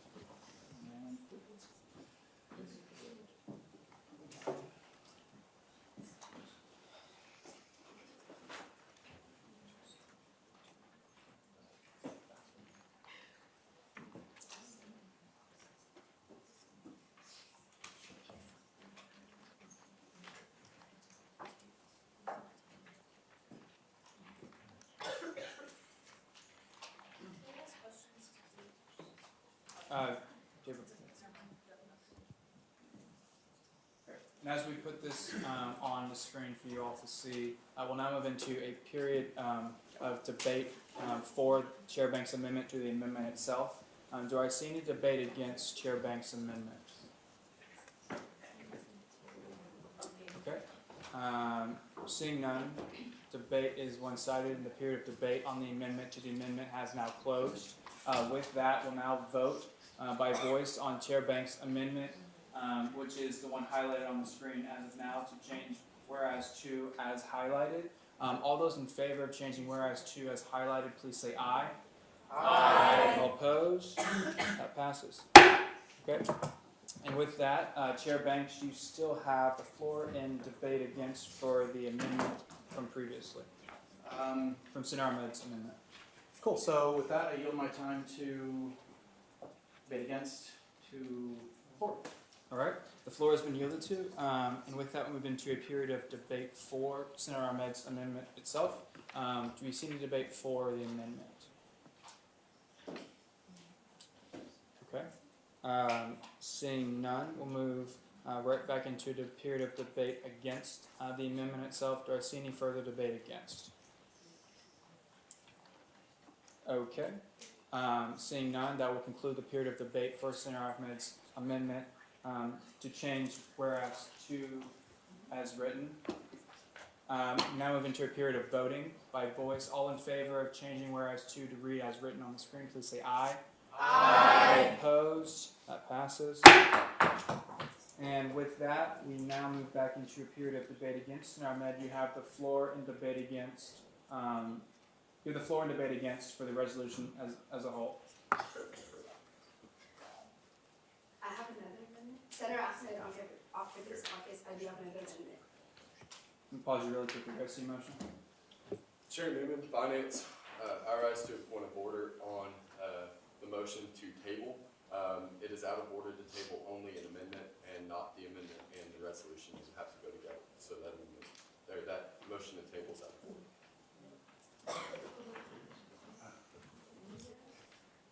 Point of information. Please rise and state your point. Senator Paul's off-campus caucus. Can you please explain So when it was moved to table the amendment, it should have been moved to table the amendment and the resolution both. You can't only table the amendment. That's out of order. I wanted to make an amendment. Not So I was talking about the motion to table like way earlier. Yeah. That's out of So order. what you're saying is we don't come back and Only the amendment. So we need to come back and address. That one never got tabled. It got It got tabled, tabled, but it's out of order. That's not. You can't do that. So basically, the amendment no longer exists since it's out of order. Yeah. The amendment no longer exists as well as the motion to table.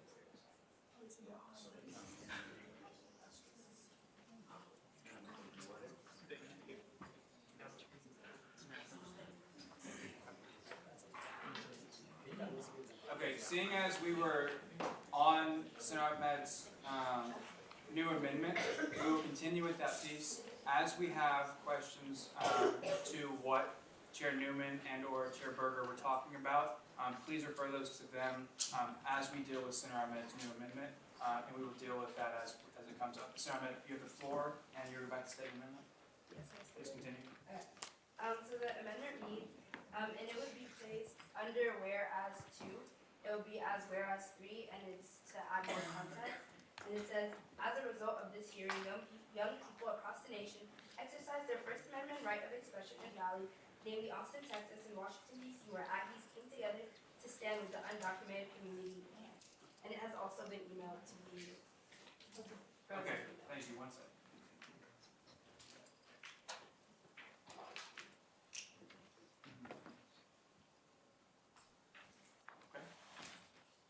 Senator Ahmed's amendment to add another whereas between whereas 2 and whereas 3 to read as written. Do I see any seconds for this? Okay, seeing a number of seconds. Moving to a period of debate on Senator Ahmed's amendment itself. Do I see any debate against the amendment? Mr. Speaker. Yes. Debate against the amendment. Senator Truscott, you have 2.5 minutes.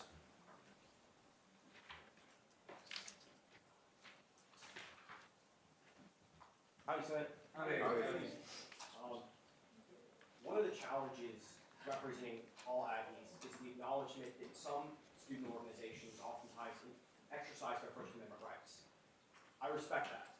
Every person in this country has a right to voice their opinion without fear of recourse by the government or the populace. Where I am concerned about this amendment is it alludes to CMSA protests in Austin earlier this year. Where that is a concern is other student organizations may approach this body and ask for a de facto endorsement of their protest. And what I want to ensure is that the Student Senate remains entirely neutral on political activities by organizations. I respectfully ask that we move to a vote and we just end this amendment, or clarify, that would be to vote down the amendment, is that correct? Yes. Thank you. I yield my time to Senator Woods. Senator Woods, you have a minute and a half. Senator Wood, College of Engineering. This exact wording was brought up in the committee meeting and it was downvoted. So, as I would trust your committee meeting, I hope that y'all trust our committee meeting. Still the floor, Senator Wood. I yield my time to Chair Brady, or Chairman Gill. Chairman Gill, you have a minute and 15 seconds.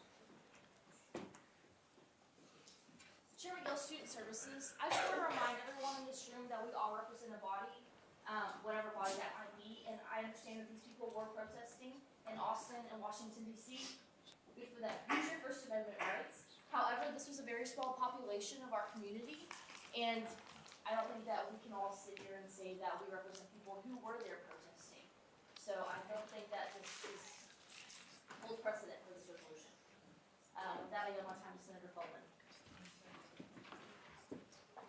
Senator Feldman, you have 40 seconds from Howdy. Howdy, Senator Feldman, Off-Campus Caucus. I just want to remind everyone that we are not red-minded, we're not blue-minded, we're maroon-minded. I know we've said this all day, but this is something that's incredibly important to remember, and that I feel like, again, this could be seen as something that's divisive, and I feel like that this is something that is a point of influx in this resolution. And I yield my time to the floor. The floor has been yielded to, and with that, we move into a period of debate Point of against. information. Please rise. Senator Paul's off-campus caucus. So, since, I've seen that there's some pushback for this whereas that was just added, and I believe Chair McGill, and I believe Senator Feldman as well mentioned that there should be something consequent to the one that we just added. What, would you want to see in consequence? I didn't think about Your point can be was it addressed to the speaker at that point, which was. Chair Rodriguez. Chair Rodriguez, would you like to answer? Legislative Relations Committee. So the pushback on whereas 2 was simply it didn't have something that was supposed to be, thus something happened. Over here, looking at the way that Chair Banks has worded, it says the status of DACA program is currently depending on the outcome of the case. Hold on. For the case, Homeland Security, Regents University of California, which Supreme Court is reviewing the Constitution. So there it says now the Supreme Court is reviewing the constitutionality. What I would care to see for this is more of showing the concern of students. And I know the concern of students is shown there in whereas 3. But from a personal standpoint, what I would like to see on this is more so of the opinion of, the opinion of the results happening of whereas 2, saying that it happens before. I don't want to go too much further, because I believe if I do, I'll be speaking against whereas 3 right now. But that's simply what I'm saying. It's more so the opinion, the fear, the feeling that came out as a result of this. That's what I would care to see on this resolution. Thank you. Thank you. With that, we'll continue to move back into a period of debate against Senator Ahmed's amendment itself. Do you have any further debate against the amendment? Seeing none, we'll move back into a period of debate 4. Do I see any debate 4? Yes, Senator Rivera.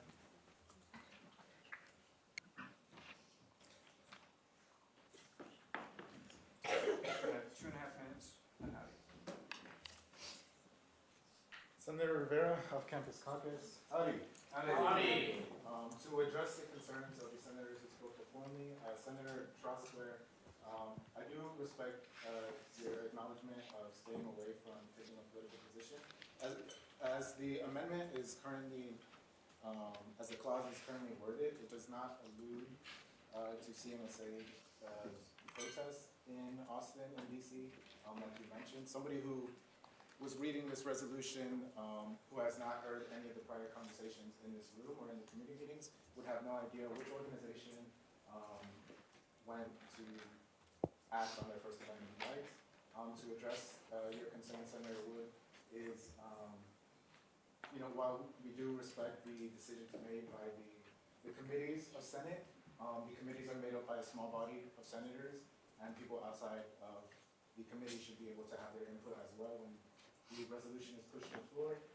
And finally, to address your concern, Chair McGill, while this, you could say, is a small representation of the Texas A&M student body, it was a very large proportion of the undocumented student community at Texas A&M, which has actually, I mean, as you can see right here, they're right here, you know, and so this resolution is for them.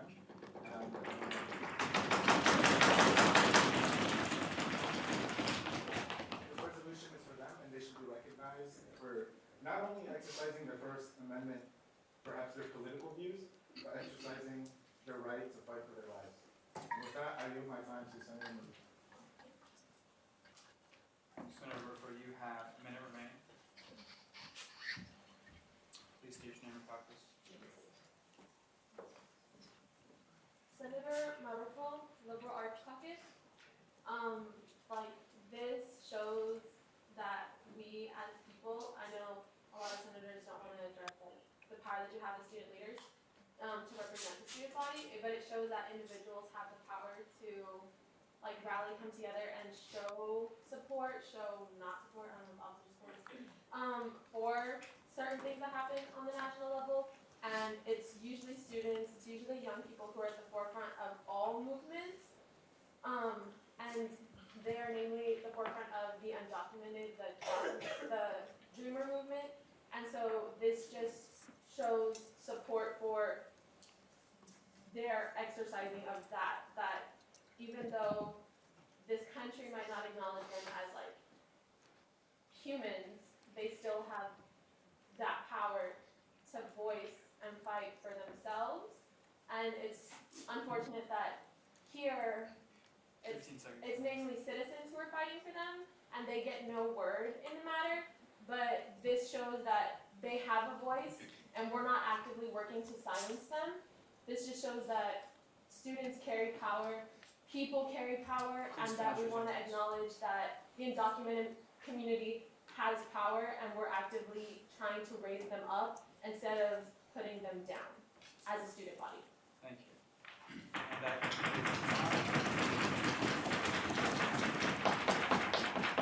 we'll now move back into a period of debate against the amendment itself. Do you have any further debate against?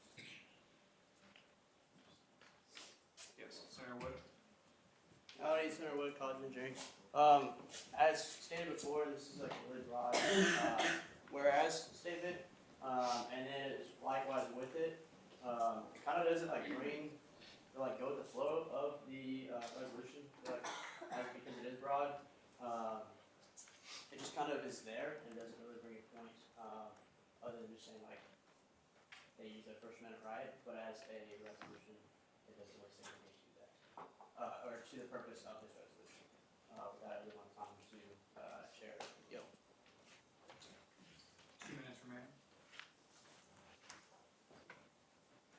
Chair McGill, Student Services, I want to start off by saying that we are not leaders in this room, we are representatives, and we speak for the people who voted for us. I can tell you right now that not a single one of my people in my caucus have reached out to me to voice concerns. They have not reached out to anyone else in my caucus. So nobody in this room is silencing anybody. That's all I have to say for that. For this right here, we are an unbiased body. This shows bias. We are supposed to say that we represent our people, our constituents. These are your resources. This is where you go. We are here for you.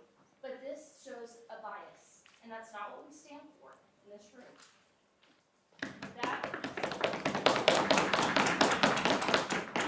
I give my time to the chair base. Point of inquiry? Yes, go ahead, please state your point. Rise and state your name and caucus. Edson David, College of Veterinary and Biomedical Sciences. If you could just like go into a bit more specifics about like just like the bias that you see in this, because I'm not able to like see Okay, it. absolutely. Bring that up. If someone goes to a protest to protest something or anything like that, you are showing a bias because you have something that you are trying to accomplish. And that is not what we're trying to do. We are here, what we are trying to do is say that these are your resources. We are here to help, but this shows bias. This shows that every single person at Texas A&M University was at that protest, or they wanted to be at that protest, and that's not what this is saying. Permission to back and forth? Briefly. It says that it states that certain Aggies went to these protests. It does not say that we support the fact that they went to the protest. It just states fact that they went to the state capitol and to the country capital, so. Well, by putting it in here, it's showing a sign of support for going, is how I'm reading it, how most of this room is reading it. So if you have a different wording that you would like to put up, by all means, I will be happy to entertain it. I will, whatever you want to say, but the way that it's worded currently shows that we are showing a sign of support for people going to these protests, and that's a bias. Thank you. Asked and answered. Do I see a motion? Point of information. Please state your point. This is to Senator. Rise and state your name. Senator Ahmed, off-campus caucus. Would you prefer to, if, as you're saying that this amendment kind of makes it seem like all Aggies did it, would you be open to amendment that states a group of Aggies went to do this, so that you feel like since you're feeling that people in your caucus haven't done it and not all Aggies have done it? What does that accomplish? It's just stating a fact of this is what happened to show that, because as throughout the resolution, we are talking about the undocumented Aggies on this campus who feel concerned for this. So this is just saying that they have shown their concern and have tried to do something about it. Okay, if you put up an amendment saying, Commissioner Davenport, I apologize, One more time. that a specific group of Aggies went to show support for their fellow students, and you very specifically say that it was a group of students, saying that that's what they were trying to accomplish, not that they were going and representing the entire Aggie body, but they were going to represent themselves and their doctoral students, peers, whatever it might be, I would be open to that. But the way it's worded now, I'm not open to. Thank you. Asked and answered. Do I see a point? Point of information. Yes. Please rise. State your name. Senator Feldman, off-campus caucus. Your point of your problem with this statement was that it's in a bill supporting all the rest of the verbiage within the bill, and that this would be supporting this protest, correct? Yes. But by putting this in the bill, that states support for everything else, correct? Can you repeat that as a resolution? Sorry, by putting in this resolution, that statement saying that a group of students went here to the protest, your point of contention with this amendment was because by putting it in a bill supporting, or a resolution supporting this, it would serve as the Texas A&M Student Senate supporting it, correct? The way that it's currently worded shows that if I was just reading this, and I could easily interpret this to say that Texas A&M sent these students, this Senate body sent these students to this protest, and that's not what we're trying to say, that's not what happened. And I think that if we're more focused on the wording, I'd be open to an amendment. The way it's worded now is no, because it's too biased. Thank you. Asked and answered. You're yielding the floor. Yeah, no, I was gonna yield my time to, yes, Chair Bates. Sorry, yes. Chair Banks, you have a minute remaining, starting at Howdy.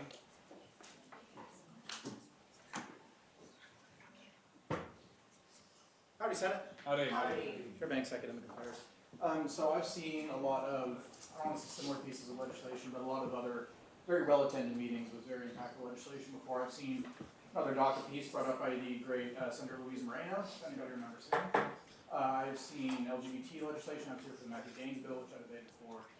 I was here for the Elephant Walk condemnation resolution.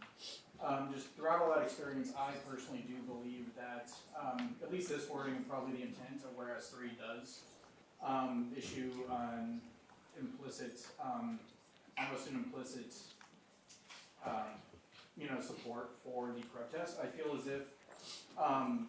as if it would be similar to saying, adding whereas it says like, A&M supports, the rule of law in all federal agencies, including ICE. I feel like, that's an opposite version of the same thing, whereas it is a true statement, but it kind of shows an implicit bias for one side. 30 seconds. And as such, I don't think this should be added to the resolution. And with that, I yield my time to the floor.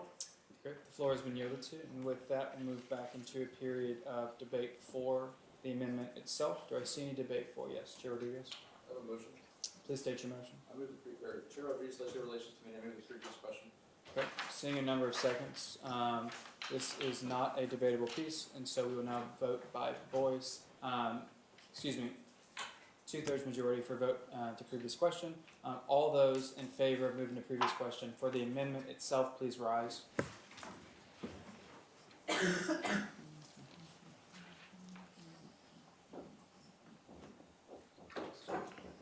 Please be seated. All opposed to moving to previous question, please rise. Okay, please be seated. That passes. And with that, we move to previous question on Senator Ahmed's amendment itself. And so we will now vote by voice on the amendment itself to add a whereas between whereas 2 and 3 as written on the screen. All in favor of adding this, please say aye. Aye. All opposed? No. Division has been called. Division has been called. All opposed to adding the amendment, please rise. Please be seated. All in favor of adding Senator Ahmed's amendment? Personal privilege. Chair Banks. Can I grab some senators who are outside? Yes.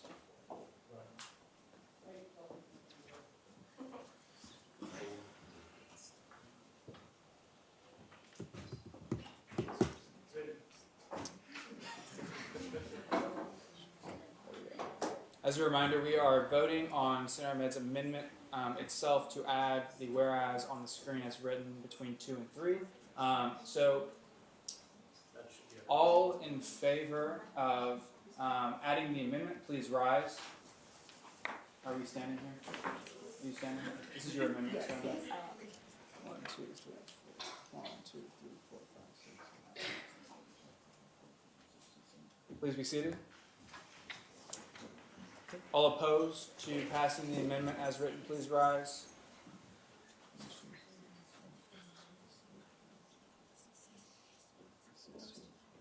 Okay, please be seated. That amendment passes. With that,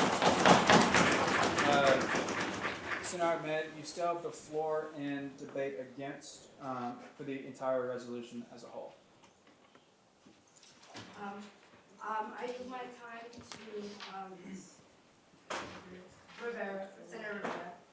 Okay, Senator Rivera, you have a minute and 30 seconds remaining. I would move, Senator Rivera, off-campus caucus.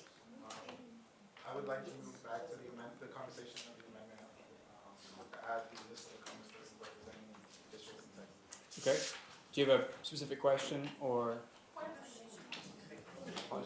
Please state your point. Chairman Gill, Student Services, because the amendment was abolished, Right. the amendment now actually needs to be reintroduced. So, correct? Am I believe you're correct. I'm going to yield the floor to Chair Berger and/or Chair Newman on this piece. So if I'm not incorrect, you are wanting to reintroduce the piece as a whole, correct? My understanding is we cannot do that because it was out of order specifically, and because of that, during this meeting itself, you cannot introduce You can't introduce the same questions again in the same meeting, or any question of the same effect in the same meeting. So even in if this you meeting were to itself. reword it, that would still be out of order. Point of inquiry. Please state your point. Does this only apply to me, or does this apply to the amendment as a whole? So it's Please the rise. question- Pardon me. It's the question as a whole that can't be reintroduced to the assembly, and so regardless of who were to try and make that motion again or to bring up that question again, it can't be done in the same meeting twice. And so. Josie, Point of inquiry. please state your point. Mariana Montes, College of Liberal Arts. If we were to table the full resolution and reintroduce it again in the next meeting, could that amendment be added? My understanding is yes. No, it would be out of order to table this resolution. You would have to postpone it indefinitely. Or postpone it definitely, excuse me.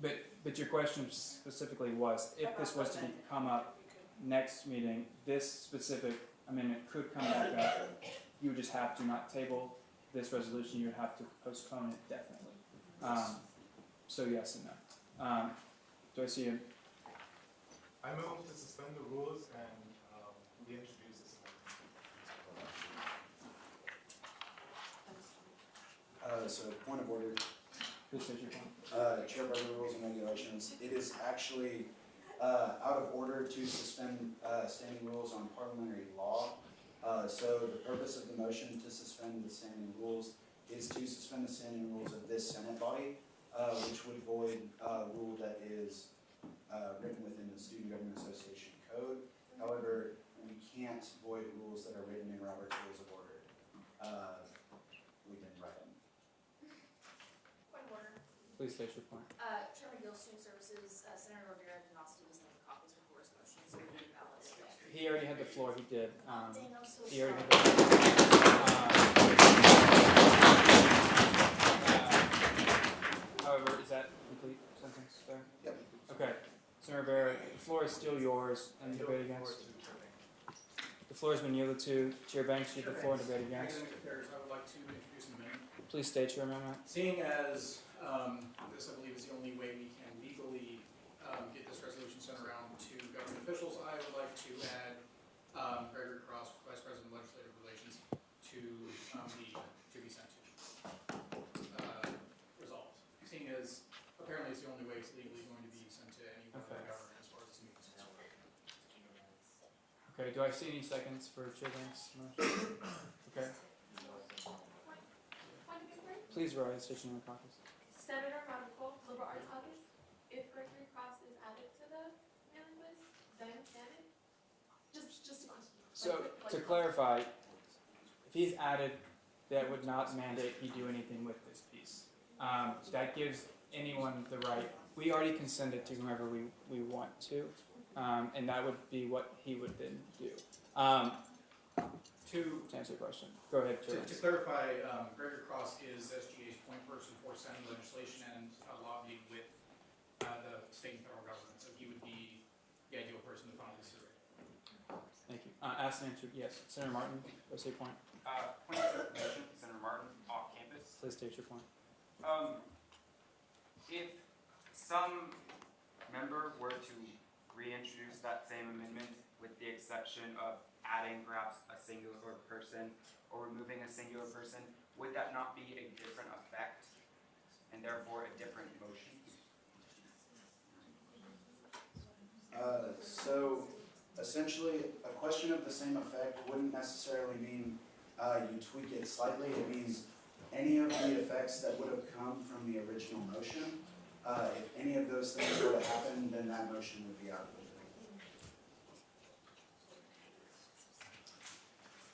Chair Banks, the floor is still yours and debate against. Yes, so I have introduced, I move to amend the resolution in such a manner. Yes. Do we have any seconds for Chair Banks? Yes. Seconds. Seeing number of seconds, do I see any debate against Chair Banks' amendment to add Gregory Cross, the Vice President of Legislative Relations, to be sent to on the last piece? Yes. Chair Rodriguez, you have the floor, 2.5 minutes. Chair Rodriguez, Legislative Relations Committee Chair. Howdy, Senate. Howdy. I'm making it very clear, I'm against this not because I don't want to see this move any further outside of Texas A&M. The reason why I'm against this was simply because, as someone who is Gregory Cross's counterpart and understands the work he's doing right now in the executive branch, and with the executive branch is already lined up, limited time they have left as an executive branch, this won't give Gregory Cross the rest of legislative relations group the adequate time to send anything over there. In addition to that, I don't believe Kate Banks really spoke to, or Chair Banks spoke to Vice President Cross about this, with Vice President Cross being in favor, simply because he knows the logistics behind this. So with that being said, I yield my time to Senator, I'm sorry, is it? That person from To pause you very quickly, do I see a point? Yes, please rise, state your name and caucus. Senator Ahmed, off-campus caucus, since we keep talking about Gregory Cross, is there any way we can get to the floor to maybe just explain the process, or since there's a lot of people speaking about him, and he's right there? So, Gregory Cross himself cannot. Speaking privileges are given to Student Body President, Chief Justice, ex officio officers, which they both are. So he is welcome to via SVP Gillette. Do I see another point? I have a motion. Please state. I move to suspend the rules and allow Gregory Cross to speak on his own behalf. Do I see any seconds? Seeing a number of seconds, all in favor of suspending the rules to allow Gregory Cross to speak on his own behalf, please say aye. Aye. All opposed? That passes. Vice President Cross, Representative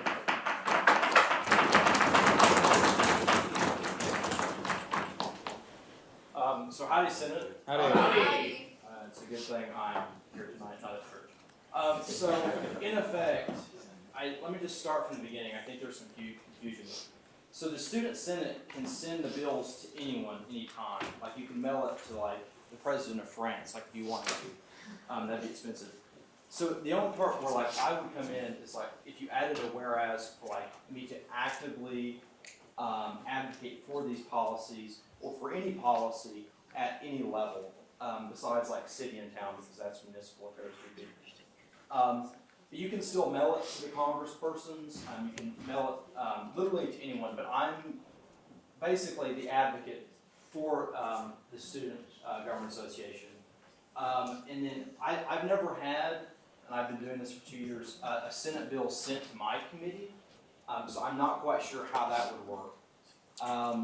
So if the bill, or if this resolution was sent to me, I'm not quite sure what I would do with it. And I'm not trying to be like cavalier. I just genuinely wouldn't know. So I'd have to consult with the advisors and things like that. But then to advocate for the resolution, the committee would have to write another resolution that you have to pass. So does that make sense? I hope that makes sense. To try and clarify for Vice President Cross, they advocate for whatever the Student Senate passes, and that is the only thing they're allowed to advocate on behalf of. Correct. So his hands are kind of tied with most things. SP Gillette, do you want to be recognized? Please go ahead. Yeah, so just to clarify, effectively, regardless if Greg is named on the bill or not, it doesn't matter. Like, we still advocate on behalf of what comes through SGA. Right. So there's really no difference on whether he's on it or not. I know we had a point for the speaker. Senator Ahmed, do you still have a point? So Ahmed, off-campus caucus. So you're discussing like advocating, but I guess they're really just talking about mailing it. Would you be able to do that? Is that in your power to mail it to Congress, or no? Because that would be considered advocating. So that's more like pro temp. As far as like the mail goes, that's what's the ops? Is that so? The ops, those are the folks who mail it for y'all. Yeah, I don't mail letters. I mean, I guess I could, but. All right, I just want to clarification. Yeah, Thank you. Okay. Well, thank you. Thank you. And with that, I believe the floor has been yielded to Senator Ahmad. Oh, that was what I was going to say. Okay. Do you yield to the floor? I yield to the floor. Okay, the floor has been yielded to. We'll move into a period of debate for Chair Banks' amendment to add Gregory Cross to be sent to. Yeah, Chair Banks, I give him fairness. Is it, can I withdraw? Yes, you may. I withdraw my amendment. Okay. Seeing as the amendment was withdrawn from the proposed author himself, we do have to have general consent to do so. Do we see any objections to Chair Banks rescinding his amendment to add Gregory Cross to be sent to? Seeing none, then by general consent, can we remove Chair Banks' amendment from the floor? All in favor say aye. Aye. All opposed? That passes. Okay. Chair Banks, you still have the floor in debate against for the resolution as a whole. I yield my time to Senator Falls. Senator Pauls, I'll pause you really quickly. Do I see a motion? Yes, Senator McHugh, off-campus caucus. I moved to recess for 7 minutes so we can figure out all the rules and procedures. Seeing a number of seconds, all in favor of recessing for 7 minutes on the dot. We'll be back in the room at 37. Please say aye. Aye. All opposed? Nay. Division has been called. Division has been called. With that, all in favor of recessing for 7 minutes, please rise. All in favor for recessing, please rise. Senator Ahmed, are you standing? Yes, I am.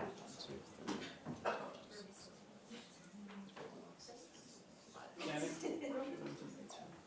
Please be seated. All opposed to. All opposed.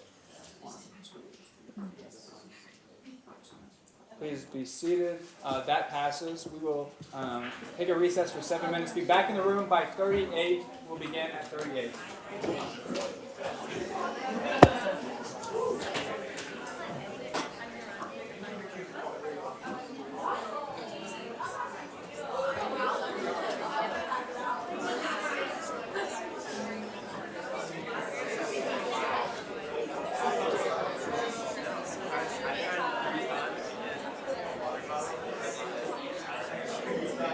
I will try.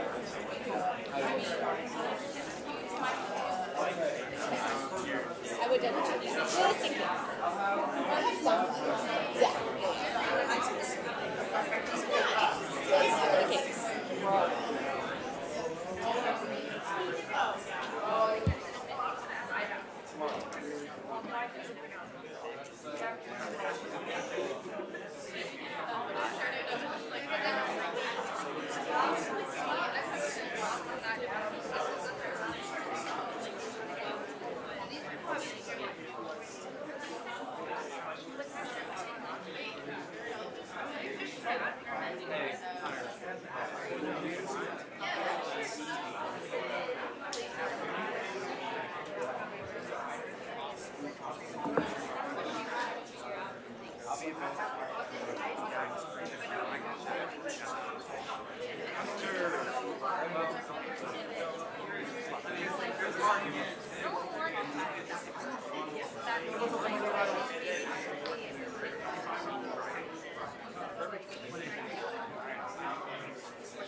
How y'all doing?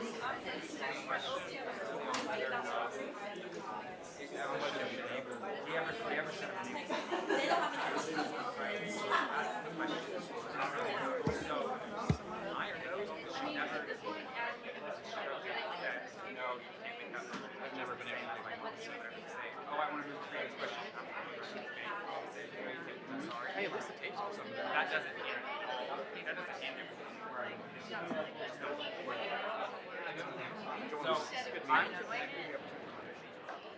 I think I have a feeling. I don't think I wanted to like.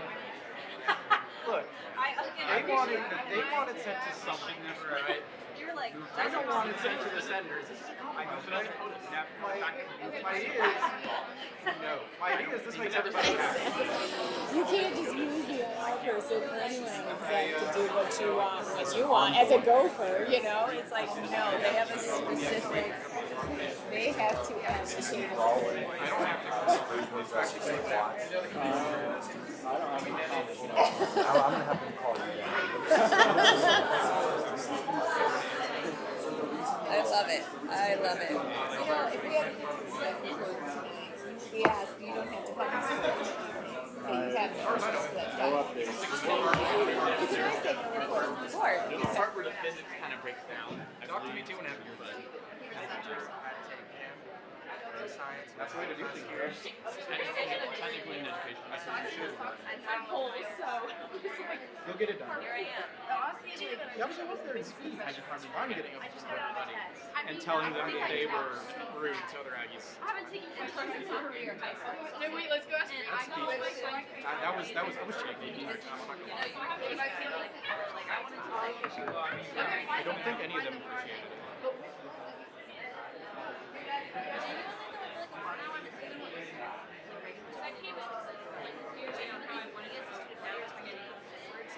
Regardless of my opinion, we're taking it's like unbiased, not all Aggies. Whether or not I agree with it, I don't think all Aggies. Yeah, I did. Reagan is. See how the rest of the girl. Reagan is probably not. Oh yeah, no, I told you. There's some walking in the car. She just like actually. So they were all like, what keeps happening? So they were all like, here you realize I was like, I didn't even have walking in the car to reintroduce. Every one of them tries to fight Reagan on the way to her car. I feel sorry for them. You're like, no, she'll be fine. I think you want to be as far away from that shit as you can. Yeah. I was like, You're not going to get much. Want to go find Zach McKee with me? I want to see why he made this. No, Zach has an agenda. Let's go find him. Let's go find him. It's not going to get passed. If you want to pass it, if he wants to pass it, yeah, exactly. Yeah, exactly.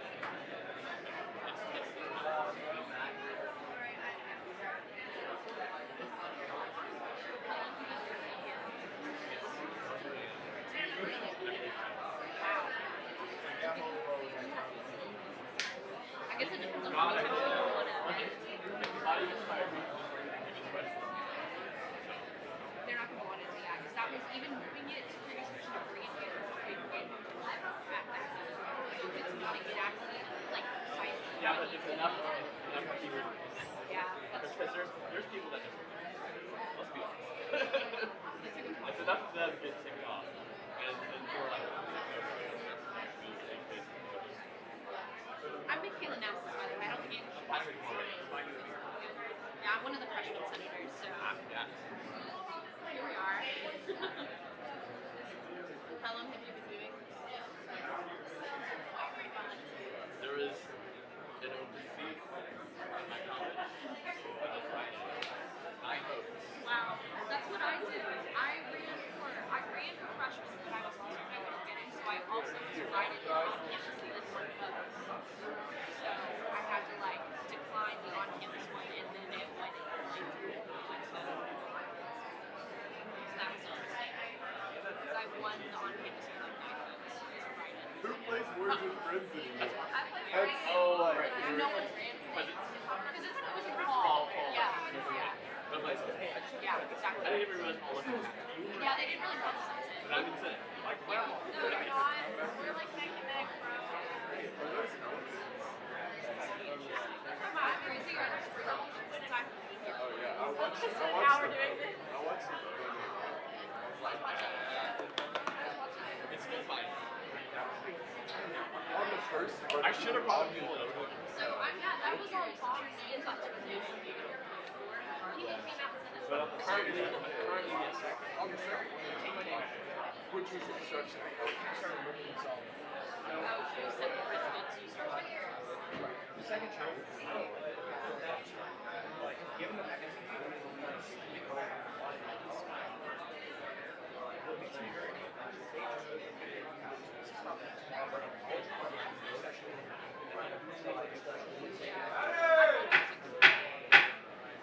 Please find your seats. Will now be called back to order at 9:38 p.m.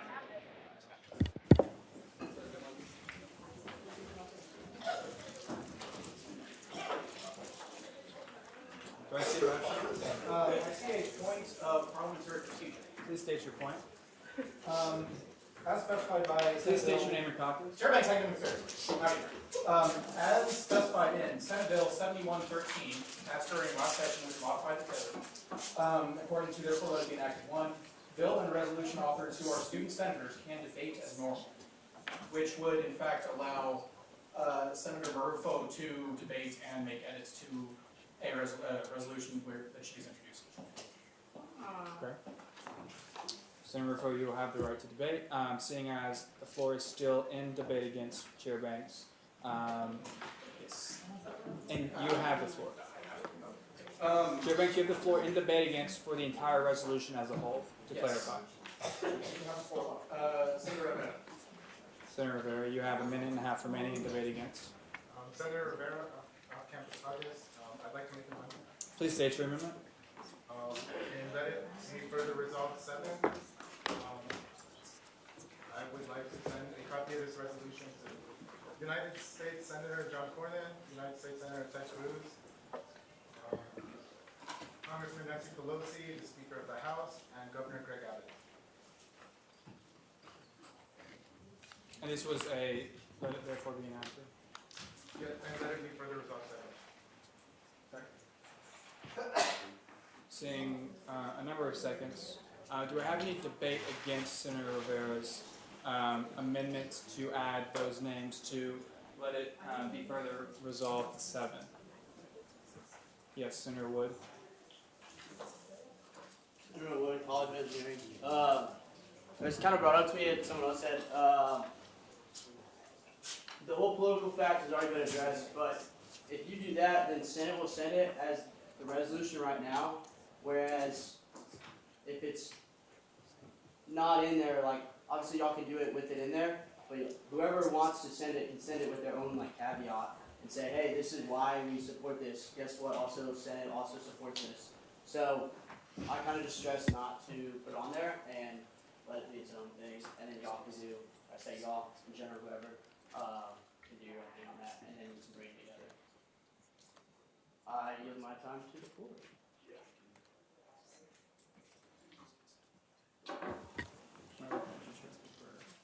I would now recognize Chair Berger.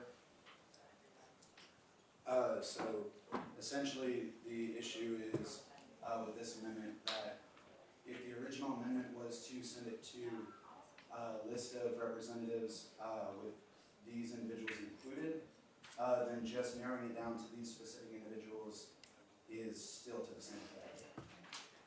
Permission to back and forth? Go ahead. The original amendment that I presented was to send it to United States congressmen who represent a district in Texas.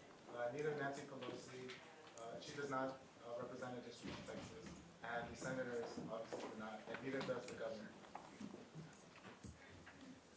Okay. In the eyes of the chair, that is correct. Senator Rivera, your amendment was in debate against, and so with that, I will move into a period of debate for your amendment specifically, starting with Senator Price. Senator Price, Health Science Center Caucus. You can feel this moment, right? If we're gonna pass this resolution, I think it's silly to expect that our representatives in the United States Congress won't catch wind of it. If they won't, then why are we even voting on this resolution?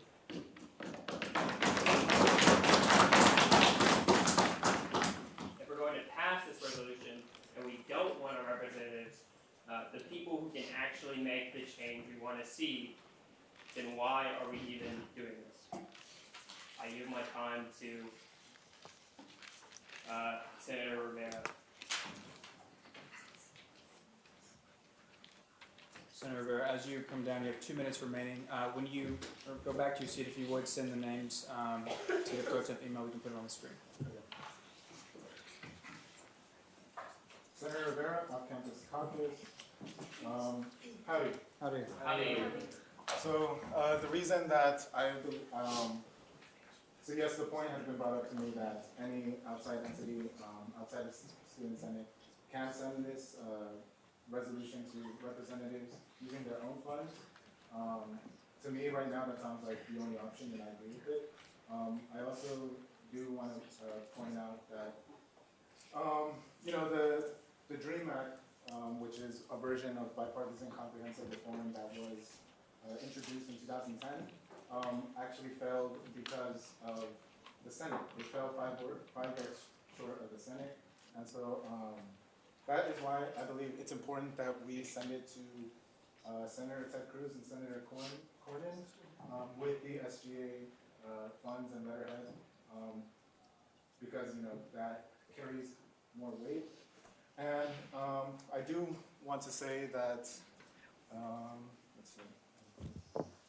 I mean, like Senator Price said, I mean, this is the reason that we're here. This is the reason that we ran for Senate. And you know, I'm disappointed that the previous point to add the congresspersons to the list didn't even get to come to a vote. You know, I feel like our community feels silenced by that fact, and I just want to like express my disheartening with the fact that that wasn't even been able to come to a debate to its end. And, 15 seconds. I feel like that's why we should explore the other options just because we were robbed of the other options. With that, I yield my time to the floor. The floor has been yielded to, and we now move back into a period of debate against Senator Rivera's amendment itself. Do I have any debate against? Yes, Chair Newman. As you come to the floor, Senator Rivera, if you would send those names as well. Thank you. You have 2.5 minutes.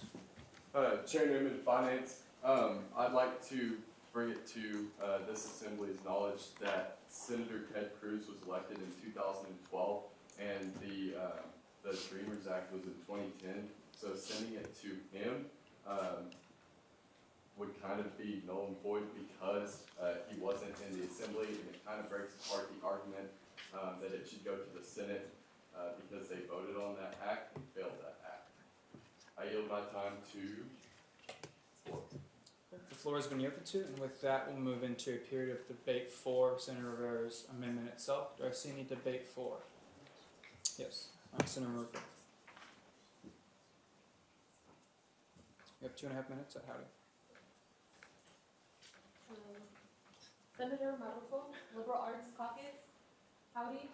Howdy. I think to the degree that both Senator Price and Senator Rivera were talking about that, it would be important to add those people onto the mailing list. To Chair Newman's point, even though like he wasn't present or those senators weren't in that room because they weren't elected yet to vote on such a thing, that if it's brought up, let's say in their term, that they understand that we like acknowledge and support undocumented students, specifically A&M students. Now whether that carries any weight to those senators is up to those senators' interpretation, but that they understand that student senate as a body is standing with that community. So they could like weigh in that in future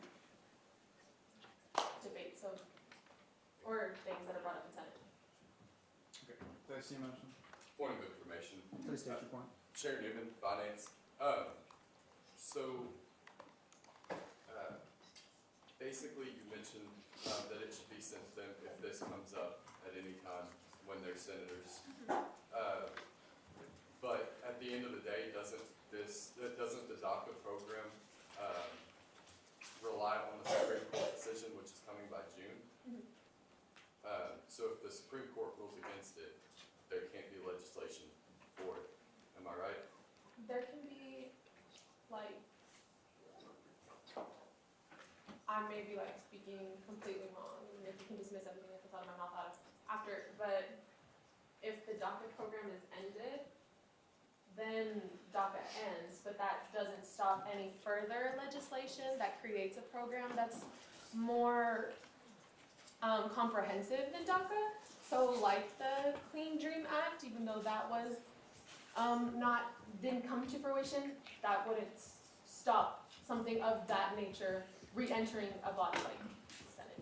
Permission to follow up? Briefly.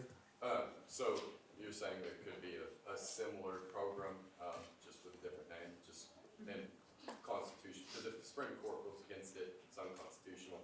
So you'd say this is supporting a constitutional, something in line with the Constitution, basically, right? Okay. Senator Murphy, you have a minute and a half remaining. I yield my time to Senator Rivera.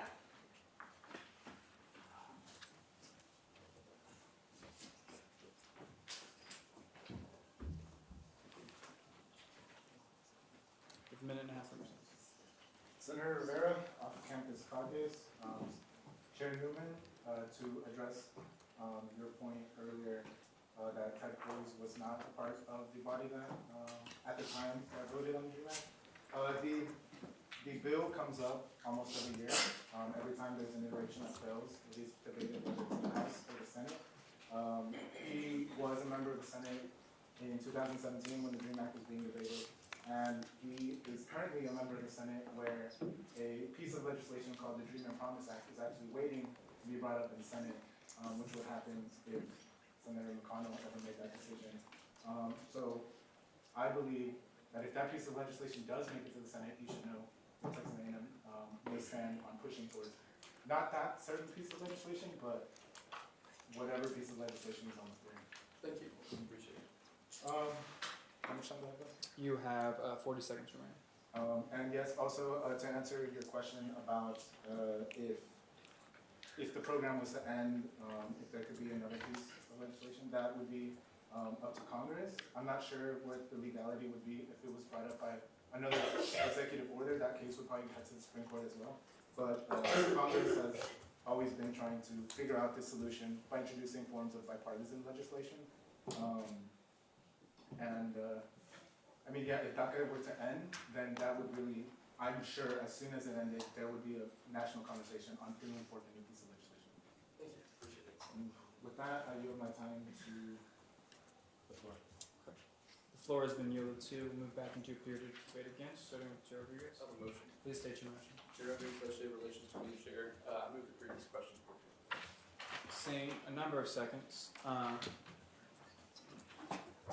As we're voting on this piece, we're going to copy and paste a list of names for the amendment itself from Senator Rivera. Seeing a number of seconds, the motion to previous question requires 2/3 majority. All in favor of moving to previous question, please rise.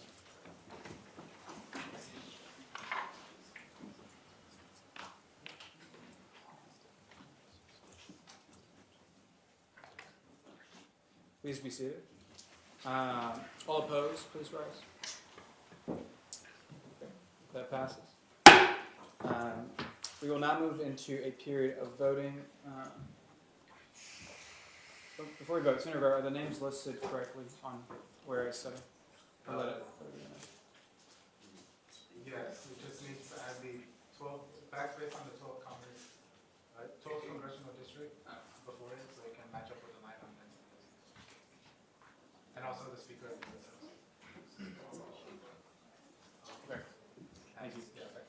With that, we'll move into a period of voting on Senator Rivera's amendment to edit, let it further be resolved 7 to be read as on the screen. All in favor, please say aye. Aye. All opposed? Nay. Division. Division has been called. If you are opposed to this amendment, please rise. Please be seated. All in favor of Senator Rivera's amendment, please rise.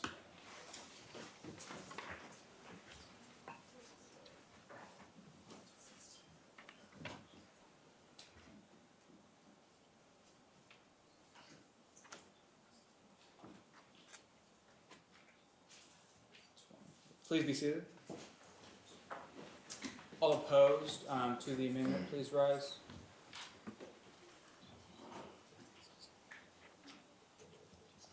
Mr. Berger, are you standing? Okay.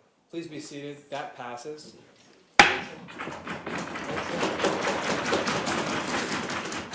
Senior Judge Clerk, please rise to engineering caucus. Thank you. I move to remove my name as an author of the legislation and move it to a sponsorship, as this is no longer the original legislation I supported. I would like for this legislation to pass. Okay. Seeing a number of seconds to remove Senator Trusclair's name as from an author to a sponsor. Do we see any debate against this amendment? Seeing none. All in favor, please. Would this apply to any other senators who also feel the same way? It would not. Seeing as we're already voting on this piece, it would not. The verbiage was strictly for Senator Trusclair. All in favor, please say aye. Aye. All opposed? That passes. And with that, Senator Trusclair, you still have the floor. I need my time before. Okay. Senator Rivera, you have the floor in debate against for the entire resolution as a whole. I yield my time to the floor. With that, the floor has been yielded to. We'll move into a period of debate for the resolution as a whole. Yes, Senator Price. 2.5 minutes at Howdy. Howdy, Senator Price, Health Science Center. So I think I want to start by just reading 3 of the Aggie core values. Yesterday, I ordered my Aggie ring.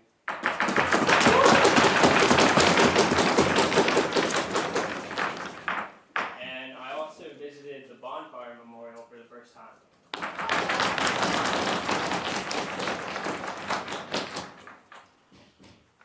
After I got my ring order set, I spent some time and looked at the Aggie core values around the Alumni Center. And 3 stood out to me. Respect, selfless service, and leadership. Respect, we are the Aggies are we. I think that regardless of where you come from or what country you technically belong to, or the color of your skin, or the church you do or don't go to, we can have respect for we are the Aggies are we.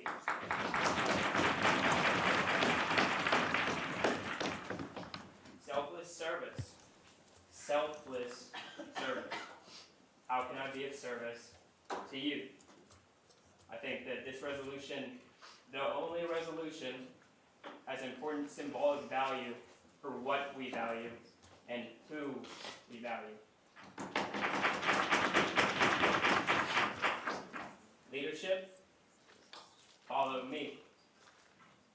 I think that when you're not certain everyone will agree with you, you do the right thing, even if it's maybe the hard thing or the difficult thing, because it's the right thing.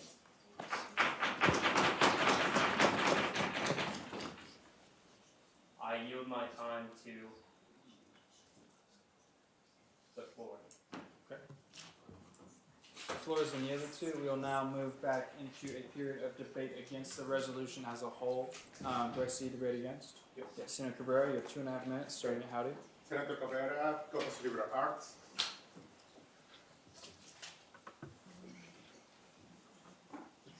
Howdy. Howdy. Well, I feel that there is a lot of battles and a dominance involved in this resolution. I'm skeptical of the whole idea about, in the beginning we were talking about respect and not calling ourselves like fake Aggies. But I feel like the way that some people involved express themselves is implying that kind of stuff, that if you are necessarily, I don't know, not proving 100% the resolution, that means that you don't respect others and even that kind of stuff. So I kind of against this whole idea about like shaming others because of the political. I mean, they say it's not political, but I have to feel that it has been too political like this kind of argument about the resolution. So to stop that, we could get better respect each other, I guess, I suppose. We are for respect, and we should also to respect and not shaming others for what they think or they want to support or not. Okay. Thanks. Yield my time to the floor, I guess.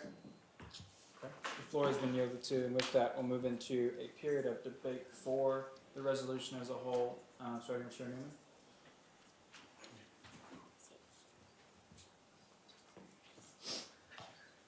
Chair Newman, Finance. So we've talked about this resolution at length for an hour and a half, and I think this is a great resolution that that expresses our support for documented students as well as those in immigration limbo. I think it's a resolution that we can all be proud of. I think it's a resolution that we can all get behind, and I think it's a resolution that we should all vote for. And I think that we should do that as soon as possible to make sure that we get through the rest of the items on our agenda. But more importantly than that, it's a complete resolution as it stands. We have who we want to send it to. We have what we want to say. We have the effect of the resolution. So why not get behind it and vote now? I yield my time to Chair Rodriguez. I have 1.5 minutes remaining. Hi, Senate. Howdy. Yeah, it's my bedtime too. I just want to echo what Chair Newman had said. This resolution is a complete resolution. I will say that I'd like to say thank you to everyone that was involved with the resolution, that put in creative thought, sleepless hours. It's definitely something to be proud of. And with that, I'd like to make a motion. Is that possible right now? Right. A motion or an amendment? A motion. Yes, you can go ahead and make I move to the previous question. The motion has been made to move to previous question. If you please step off the floor, this is a 2/3 majority. So all in favor of moving to previous question, meaning voting on the actual resolution as a whole, please rise.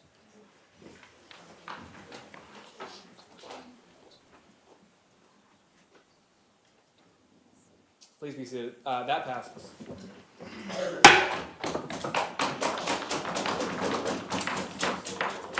Do I see another motion? Senator Rivera, Campus Caucus, motion for a roll call vote. Okay. Roll call votes are, once they're called, they have to be done. And so we will now move into a period of voting on the resolution as a whole by roll call vote. So we will have IA members pass out the ballots themselves. On them, that's a ballot vote. So seeing as Third Senate Paul is out of the room, Executive Director Gupta will fill in there. Yeah.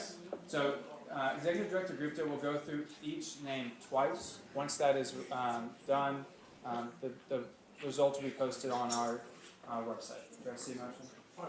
Yes, please state your point. Sure, Banks Academic Affairs, just for the benefit of those who may not have done this before, what are the options that every senator has on the Sure. roll call side? For a roll call vote, you can either vote in favor, vote against, you can abstain, or pass, or you can, so abstain and passing is different. You can pass the first time, and you'll be called the second time. The second time you have to abstain, vote in favor, or vote against. So you have 4 options to read the second time. If you have a question while we're voting, please ask the question before voting is complete. Once voting is complete, the record will be posted as is on our website. Go ahead, Chair Gupta. Speaker Mendoza. Aye. Pro-Tem Paul. Chair Berger. Aye. Chair Newman. Aye. Chair Rabiosa. Aye. Chair J.R. Rodriguez. Aye. Chair C. Rodriguez. Aye. Chair Banks. Aye. Chair McGill. Aye. Chair Spur. Pass. Chair Gupta. Aye. Senator Ahmed. Aye. Senator Aiken. Senator Cabrera. Pass. Senator Day. Aye.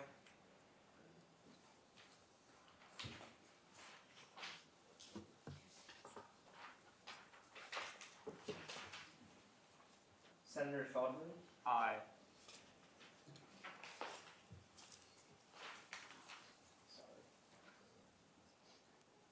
Senator Garcia. Julia. Aye. Senator Garcia William.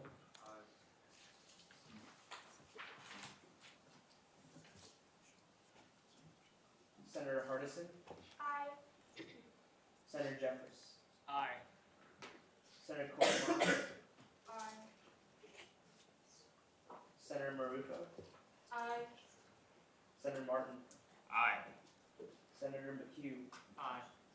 Senator McQueen. Aye. Senator Montez. Aye. Senator Morgan.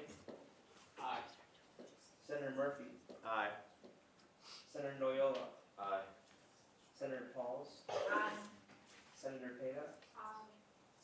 Senator Pena. Aye. Senator Price. Aye. Senator Rivera. Aye.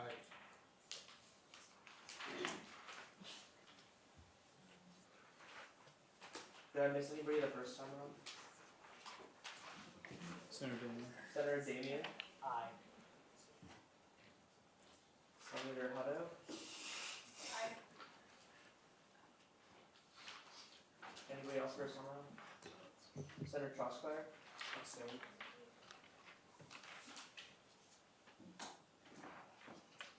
Senator Tran. Aye. Senator Wood. Senator Wood. Aye. Senator Hine. Aye. Senator Nassus. Nassus. Aye. Ramon. Senator Ramon. Aye. Senator Oldham. Aye.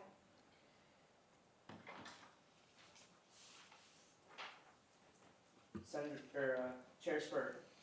Aye. Senator Cabrera. Aye.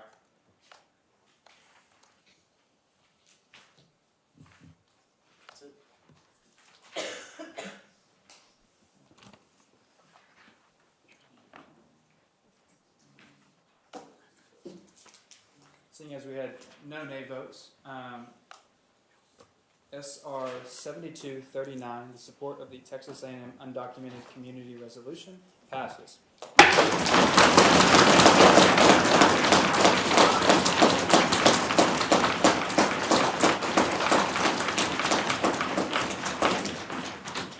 With that, we will now move on to SR 7240, the Honor of Black History Month resolution. If the bill authors and sponsors would please come down to the floor. I have a motion. Please state your motion. Chair Rodriguez, Diversity, Inclusion,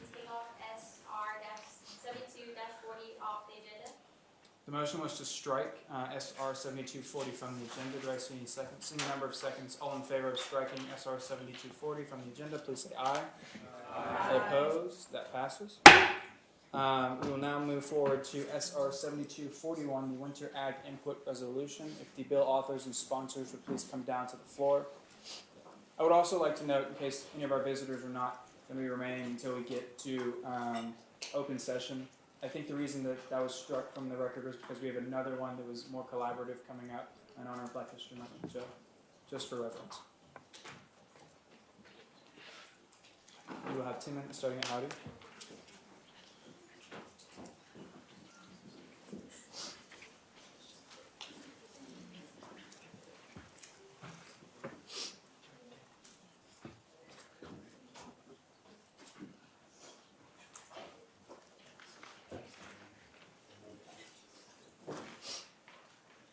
Chairs for Liberal Arts County Senate. Howdy. So as y'all are aware, I work on a project monthly called Ag Input. If y'all weren't at the last meeting or didn't hear the debrief, we, instead of doing a December Ag Input and a January Ag Input, the final was just a winter Ag Input. It went out about 2 weeks ago. And so every time we send out an Ag Input, we write a resolution that goes to all of the people that have responded to our form, just to say like, hey, as a Senate, if you recognize that if y'all have given us your opinion, we want to support that. So our winter Ag Input question was about resources on campus. So this basically just is very similar to the versions we've put up before. This just basically says that we're working to pursue action on opinions provided by our constituents, that we appreciate the values and the opinions of our constituents, and that we're working towards the opinions given to us on resources, and then providing a list of resources back to the students, that there might be some obscure ones, or maybe ones they weren't aware of, as there isn't like one big like database of all the resources you're offered as a student. And with that, I yield my other questions. Okay, thank you. We'll now move into a period of question and answer. Do you have any questions for our presenters? All right. Seeing none, thank you. If you please step off the floor.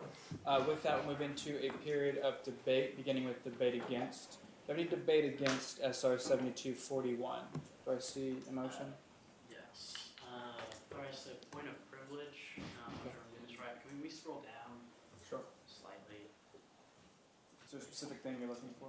Yeah, I installed the sponsor, but it's not there, so I'll.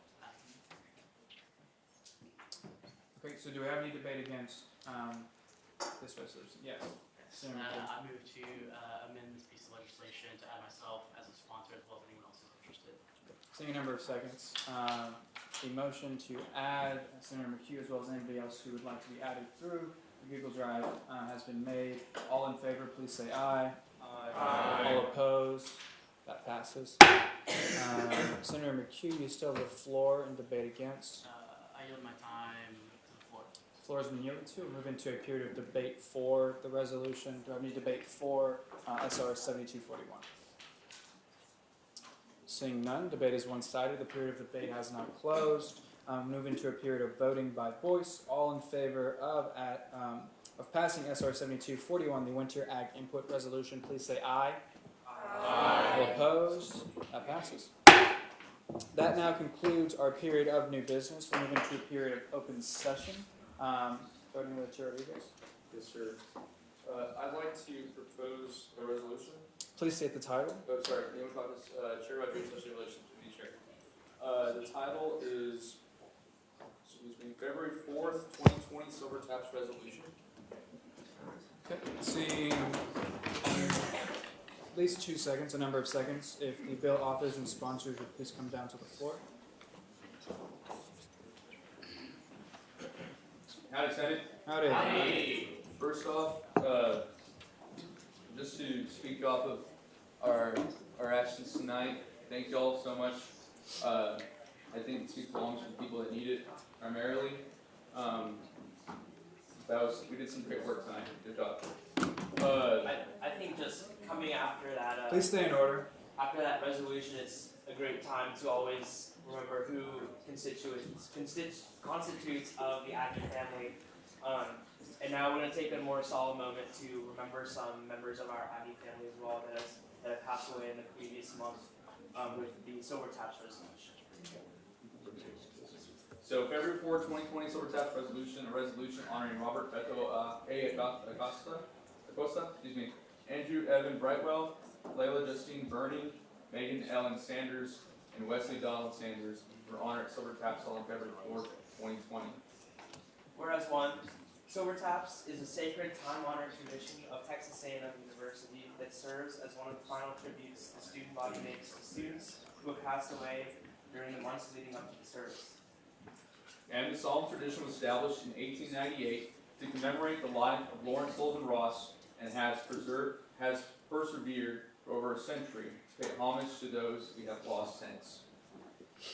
And as long as Texas A&M continues to serve and educate those who walk the campus, Silver Taps will remain as a stable of the Aggie way of life. Therefore, let it be resolved, the Texas A&M University Student Senate recognizes and commends those who took the time on Tuesday, February 4, 2020, to honor the members of our Aggie family we have lost, as well as those who have been, are, and will be involved with the preservation, and regular facilitation of Silver Taps.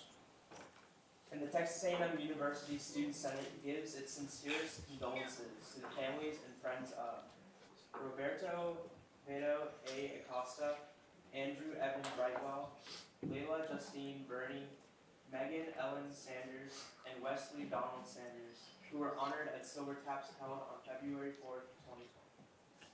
And the Texas A&M University Student Senate joins the rest of the student body in celebrating the lives of those fallen Aggies this past month. And let this resolution be sent to Student Body President Michael Gillette, Traditions Council, and Ms. Okay, thank you guys. Move into a period of question and answer. Do you have any questions for our presenters? All right.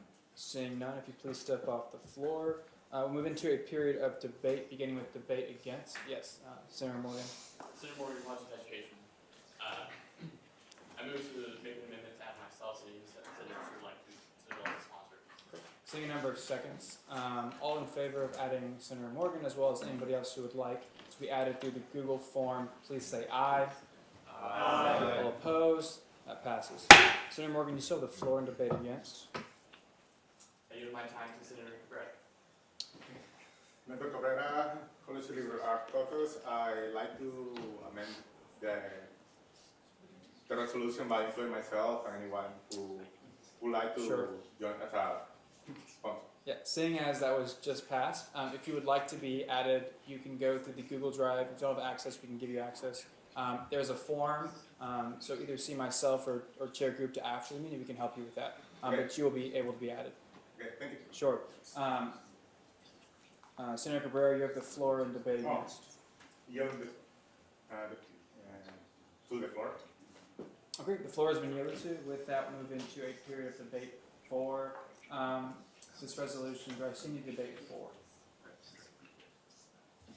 Seeing none, debate is one-sided. That now concludes the period of debate. We'll move into a period of voting by voice. All in favor of passing SR 7242, the February 4th, 2020 Silver Taps resolution, please say aye. Aye. All opposed? That passes. Yes. Chair Rodriguez. Chair of the Associated Relations Committee Chair, I'd like to bring forward a resolution. Please say the title. The title is 2020 Texas A&M University Will Judging Team Resolution. Seeing a number of seconds, if the bill authors and sponsors would please come down to the floor, you will have 10 minutes beginning with Howard.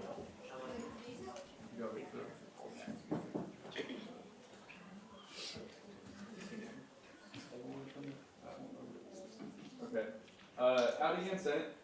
Howdy. I think it's a known fact College Ag is pretty proud about being from the College Ag. And so one of the things that's kind of become a norm, I think the second time we've done something like this, so it has to be tradition now. We get to celebrate the different successes found within the College of Agriculture. Last semester we got to highlight the success of our meat judging team. And this semester, this week, we get to celebrate the successes of our wool judging team, who won the national championship back in January. They won National Western, excuse me. So I'd like to start off by saying it's a resolution conveying the history and recent efforts of Texas A&M University wool judging team. Whereas established in 1876, Texas A&M University, formerly known as the Agricultural Mechanical College of Texas, was created with the intention of delivering a quality collegiate experiences for individuals looking to further knowledge in fields similar to those taught in present-day colleges. And The College of Agriculture and Life Sciences has been a crucial part to the development of Fighting Texas Aggies since the school's inception by providing practical experiences for students to take what they learn in classrooms and apply it in an educational setting. And Some of the ways in which students from College of Agriculture and Life Science have been able to practice what they learn in classrooms is through the college's commitment towards sponsoring collegiate livestock, meat, wool, animal welfare, and horse judging teams. And the Texas A&M University Wool Judging Team of the Animal Science Department within the College of Agriculture and Life Sciences has provided numerous national champion teams since 1987.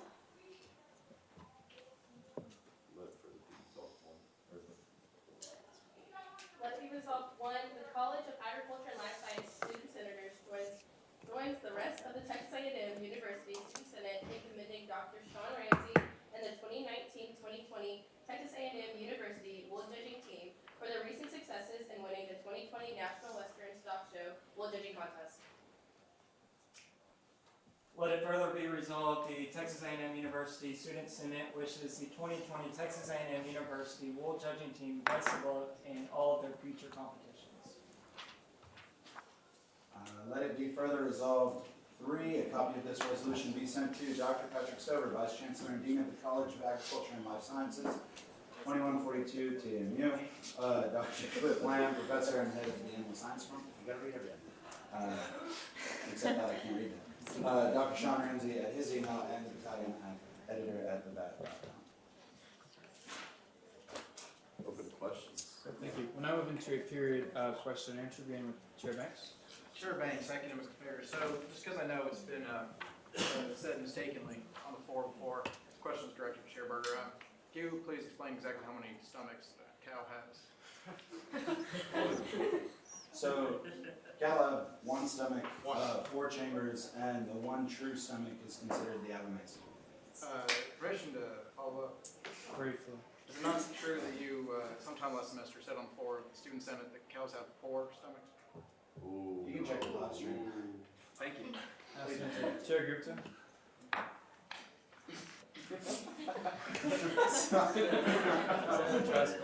Sitting across there on campus, those of us who are not agricultural majors, how does wool judging work and what is it? I took the class. I took the class. I can answer this. So basically, you have a whole sheet of wool like this big, and you take a little piece and is it veil? You gotta taste it. I made a beat. I don't really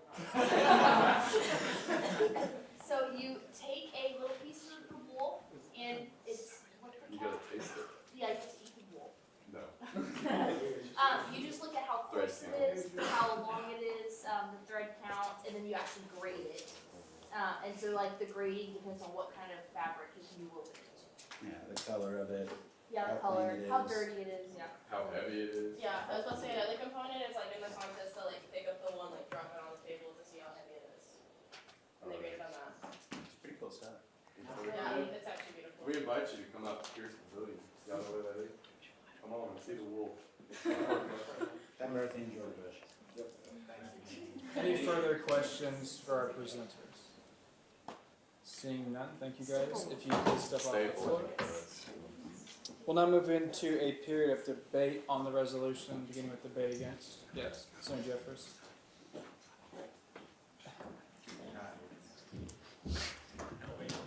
You have 2.5 minutes, starting at Howdy. Howdy. Howdy. Senator Jeffers from the Engineering Caucus. So this is the third resolution I can remember that the Ag Caucus has put up. And I know each one of us is very proud of our majors and our colleges. But by putting up these resolutions, we're holding our time for something that's not a university-wide issue. So I feel like if every single college put up their own resolutions, we'd be here all day. That's all. I yield my time to take notes.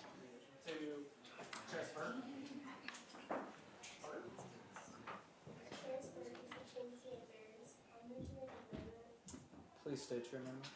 I'd like to add myself as a sponsor and anybody else.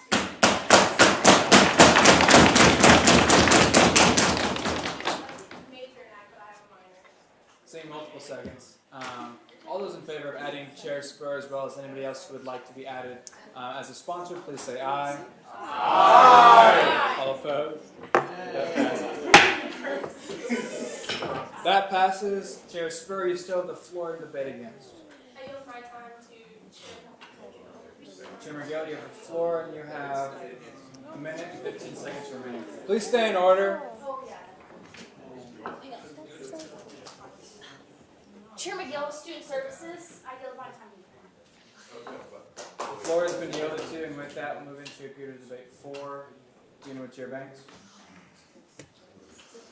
Chair Banks, academic affairs.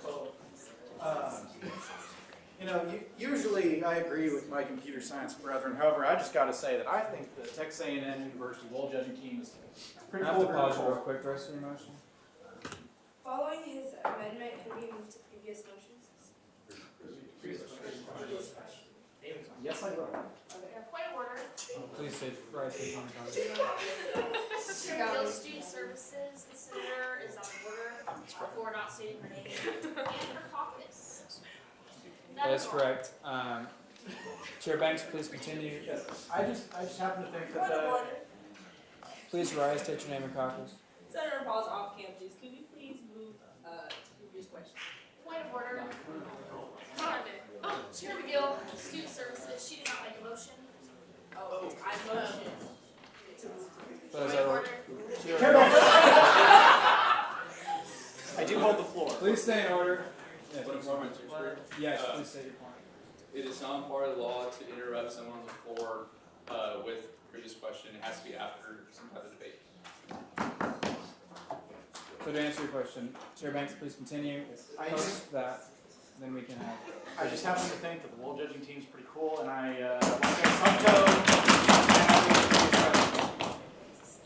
move to previous question. We're going to be here, Seeing a number of seconds, the motion has been made to move to previous question. All in favor, please rise. All in favor of moving to previous question, please rise.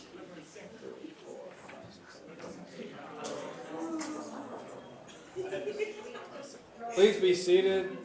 That passes. We will now move into. Do I see a motion? I have a resolution. We are now moving into a period of voting on the resolution at hand. We will now move into a period of voting by voice on SR 7243, the Texas A&M University Wool Judging Team Resolution. All in favor of passing this resolution, please say aye. Aye. All opposed? Nay. That passes. Please stay in order. As a reminder, we are still in open session. Senator Pauls, give a piece of legislation. I have a resolution. Please state the title. Black History Month. Seeing a number of seconds, the bill authors and sponsors would please come down to the floor. Is this in the open session? Director? Yes, I just sent it. Or I didn't move it to the open session. I sent it. Email? Okay. Yeah. You have 10 minutes starting now. Okay. Well, howdy. Howdy. Howdy. So basically, we all worked on a resolution together that was more representative of the Aggie community. So I'm just gonna go ahead and read it real quick. I know that we only have a very short time. In February 1976, President General R. Ford urged Americans to seize the opportunity to honor the too often neglected accomplishments of Black Americans in every area of endeavor throughout our history. And the month of February is observed as Black History Month, and we use this month to remember the important contributions and achievements of African Americans throughout our nation's history.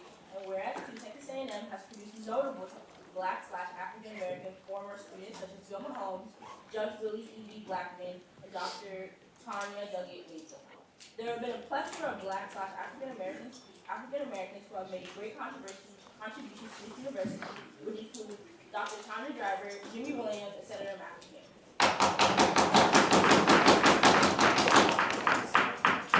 As in fall of 2018, the undergraduate Black population at Texas A&M comprises 3.39% of the student body. The Student Senate would like to extend an encouraging gesture to the Aggies who identify as Black and African American, but demonstrate despite our differences, we can still be true as to each other as Aggies can be. The 72nd session of the Texas A&M Student Senate officially recognizes the month of February as Black History Month at Texas A&M University, and let it be further resolved that Texas A&M University Student Senate appreciates those who are part of the Black community that have positively impacted its campus. Let it be further resolved that Texas A&M University Student Senate extends support to all Texas A&M Black South African American organizations that are cultivating cultural and contextual intelligence and values of Aggies, developing the visionary global leaders of tomorrow, and actively leading by example in this university with inclusiveness and integration. All the people that will be sent to you. Yield for questions? Great. We'll now yield for a period of question and answer. Do I see any questions for our authors? Yes, Chair Rodriguez. Chair Rodriguez, Legislative Relations Committee Chair. Would y'all be open to the idea of adding some more prolific names to the resolution, such as Fred McClure, Wilbur? Oh, yeah, for sure. Yes. Any further questions for our presenters? Okay, seeing none, if you would please step off the floor. We'll now move into a period of debate, beginning with debate against, yes, Senator Gupta. Director Gupta, Operations, I have an amendment. Please state your amendment. You scroll up. Right there. I move to add the names Will Hurd and Fred McClure to whereas 2. After Wycliffe. Okay, seeing a number of seconds, do we see any debate against Chair Gupta's resolution? Excuse me, amendment. Seeing none, debate is one-sided. The period of debate has now closed. Move into a period of voting on Chair Gupta's amendment itself to add Fred McClure as well as Will Hurd's name to whereas 2. All in favor of passing the amendment, please say aye. Aye. All opposed? That passes. Yes. I yield the floor to Chair. Chair Rodriguez, Legislative Relations Committee Chair. I have an amendment. Please state your amendment. I move to add, and let it be further resolved for, at the very end, to add Fred McClure, Executive Director of Public Partnerships and Outreach of the Office of the Provost. Please spell his last name. McClure, capital M, lowercase c, capital C, L-U-R-E. And we say this title, please. Comma, Executive Director of Public Partnership and Outreach.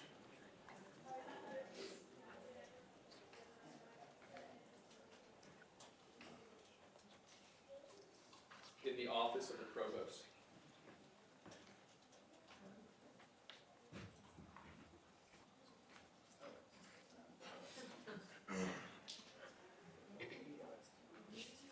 Okay.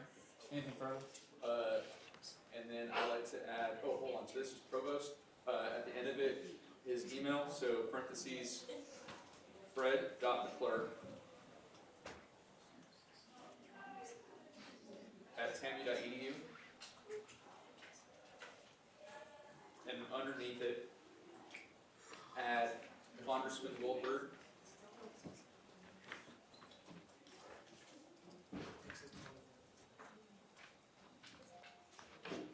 Comma, Texas's 23rd Congressional District. Do I see a motion? Chair Newman, Finance, I asked you a point of information. Chair Rodriguez, can you please tell me what college Fred McClure was in when he was a student at Texas A&M? Yes, sir, I can. So, I'd like to elaborate a little bit on Mr. Fred McClure. Fred McClure was the first African American Speaker of the Senate. He was the first African American student body president, and he's an outstanding alumnus of the College of Agriculture, Department of Agriculture. Thank you. Chair Rodriguez, you still have 4. Seeing as Chair Rodriguez, do we have?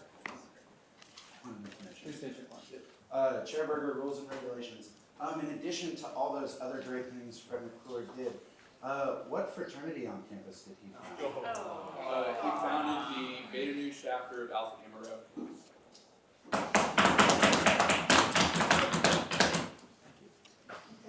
now move into a period of debate for Chair Rodriguez's amendment itself to add both names to the letter we sent to. Do I see any debate against this amendment? Seeing none, the period of debate has now closed. Moving to a period of voting. All in favor of passing Chair Rodriguez's amendment as written on the screen, please say aye. Aye. All opposed? That passes. Chair Rodriguez, you still have the floor in debate against on the resolution as a whole. Yes, I'd like to add, or you know what? No, I'm good. I'd like to give the floor to Chair, Spur. Chair Spur. You're first. Chair Spur, Constituency Affairs.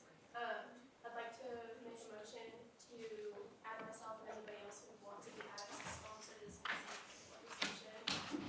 Seeing a number of seconds. All those in favor of adding Chair Spur as well as anyone else who would like to be added via Google Drive as a sponsor, please say aye. Aye. All opposed? That passes. Chair Spur, you still have the floor in debate against. I yield my time to Senator Murrayfield. I have a point of answer. Please rise, Section Caucus. That's your point. Senator Murrayfield, Liberal Arts Caucus. I know we have the thing in the drive where we can like fill out our names. Yes. If we do that and fill it out, does that still count, or do we have to bring up an amendment every time to like have our names added? So if we want to for a sponsor? Yeah. So it needs to be amended for every individual piece of legislation. Once it's done, if the verbiage used on that amendment is myself and everyone else who would like to be, then anybody present can do so, but it has to be individual on each piece of legislation. Okay, so it has to be brought up everyone. For every, yes, but seeing as we just passed it for everyone, if you'd like to be added to this piece, you can go ahead and do that. I was just making sure for future pieces. Yes. Yes, okay. So, Chair Spur, or Chair McGill, you still have the floor to debate against. Chair Spur, you still have the floor to debate against. That was a motion, not a yield to. I yield my time and I move to the floor. The floor has been yielded to. Moving to a period of debate for the resolution as a whole. Is there any debate for the resolution? Okay. Seeing none, debate is one-sided. The period of debate has now closed. All those in favor of passing SR 7244, the Black History Month resolution, please say aye. Aye. All opposed? That passes. Do we have any further pieces of legislation for open session? Seeing none, that now concludes the period of open session, and we'll move into a period. Do I see a motion? Executive Director of Operations. Move to deviate from the agenda and put all of the committee reports in an email. Seeing a number of seconds, all in favor of deviating from the agenda to include the committee reports in an email, please say aye. Aye. All opposed? Nay. Division has been called. All in favor of postponing committee reports, please rise. All in favor of postponing reports, rise. If you want the reports to be in an email, please rise.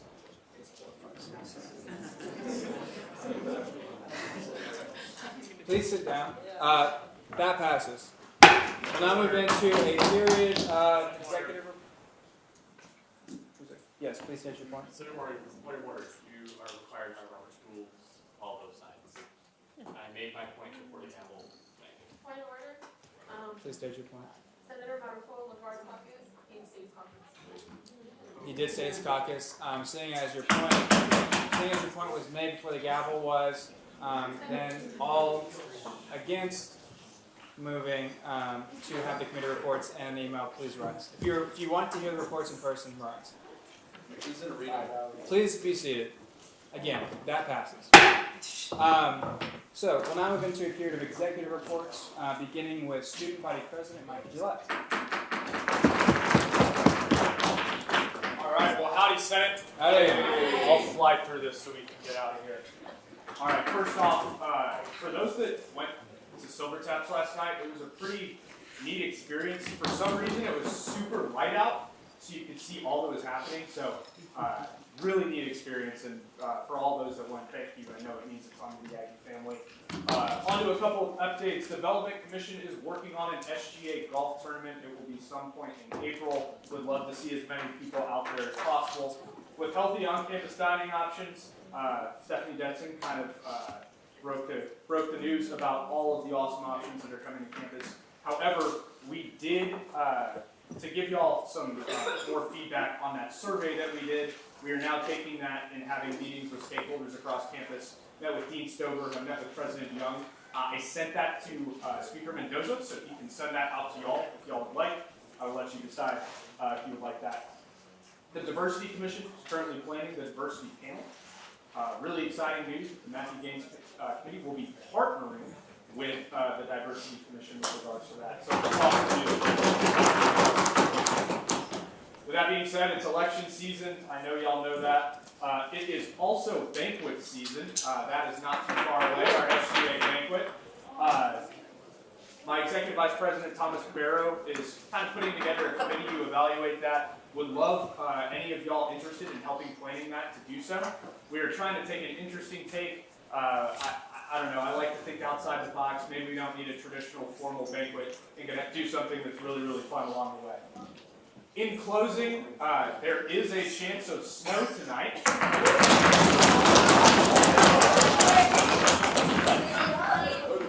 Yeah, there's a chance of snow tonight.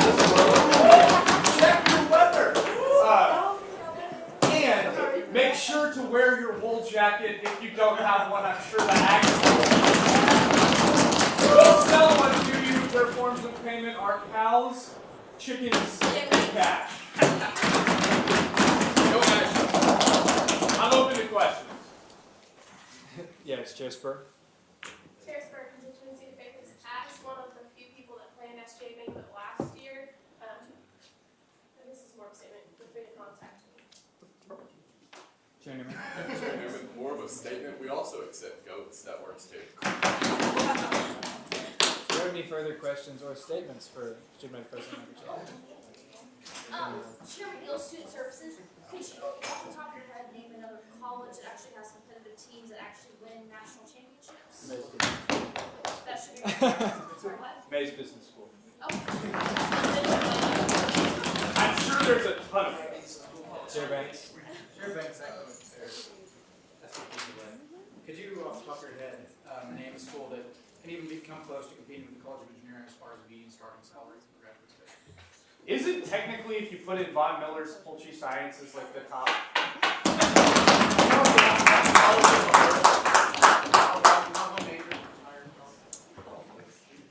I'm done with that. Any further questions for, yes? No. Will you be going to Sutton tonight? It's late, it's gonna snow, I wanna go to bed. Is that it? Great work tonight, Senate. Y'all have a wonderful night. I recognize Chief Justice Farley Chuck. Howdy, Senate. Howdy. So everything's Please stay in order. Everything's going smoothly on the court. We're armoring up for the big time of the year. Other than that, there are no updates. Stay warm. Do we have any questions for the Chief Justice? Seeing none, thank you very much. Howdy, Senate. Howdy. I'll keep it very brief, and I'll put some updates in the committee report as well. But I think going into tonight, there's a lot of things being talked about, and I want to say that I am very proud of the way we debated tonight. I think for the most part, we handled ourselves with respect, and I am also proud of the outcome itself. That was an important aspect. We are here to deliberate, we are here to debate, so that is a function of our body. We are also here, and all our meetings are open to the general public, and so seeing a lot of support for whatever side you are on from the student body itself is always welcome. So whether that's from CMSA or someone else, just know that you are welcome to bring people to our meetings, and we are going to host them as best possible. But having said that, this is a great piece to start with for this for the spring semester of our session. I think we should be proud of it, and we should ultimately also be proud of how we represent all Aggies tonight. And so I'm open to questions. Chair Banks. Chair Banks, Academic Affairs. Will you become a sub-coach? Is happening after this? I will not become a sub-coach. Oh. I don't even know what that means. I plan on attending for a minute. Oh, a minute. For the first time. Chair Spur. Chair Spur, Constituency Affairs, do you plan on attending the SGA/Senate informational next Wednesday Fantastic in this point. room at 8 p.m.? Great question. I do plan on attending. And that's also a plug that we will be having a open house of sorts for Senate, and we'll also invite other branches as well as committees from SGA to take part in this.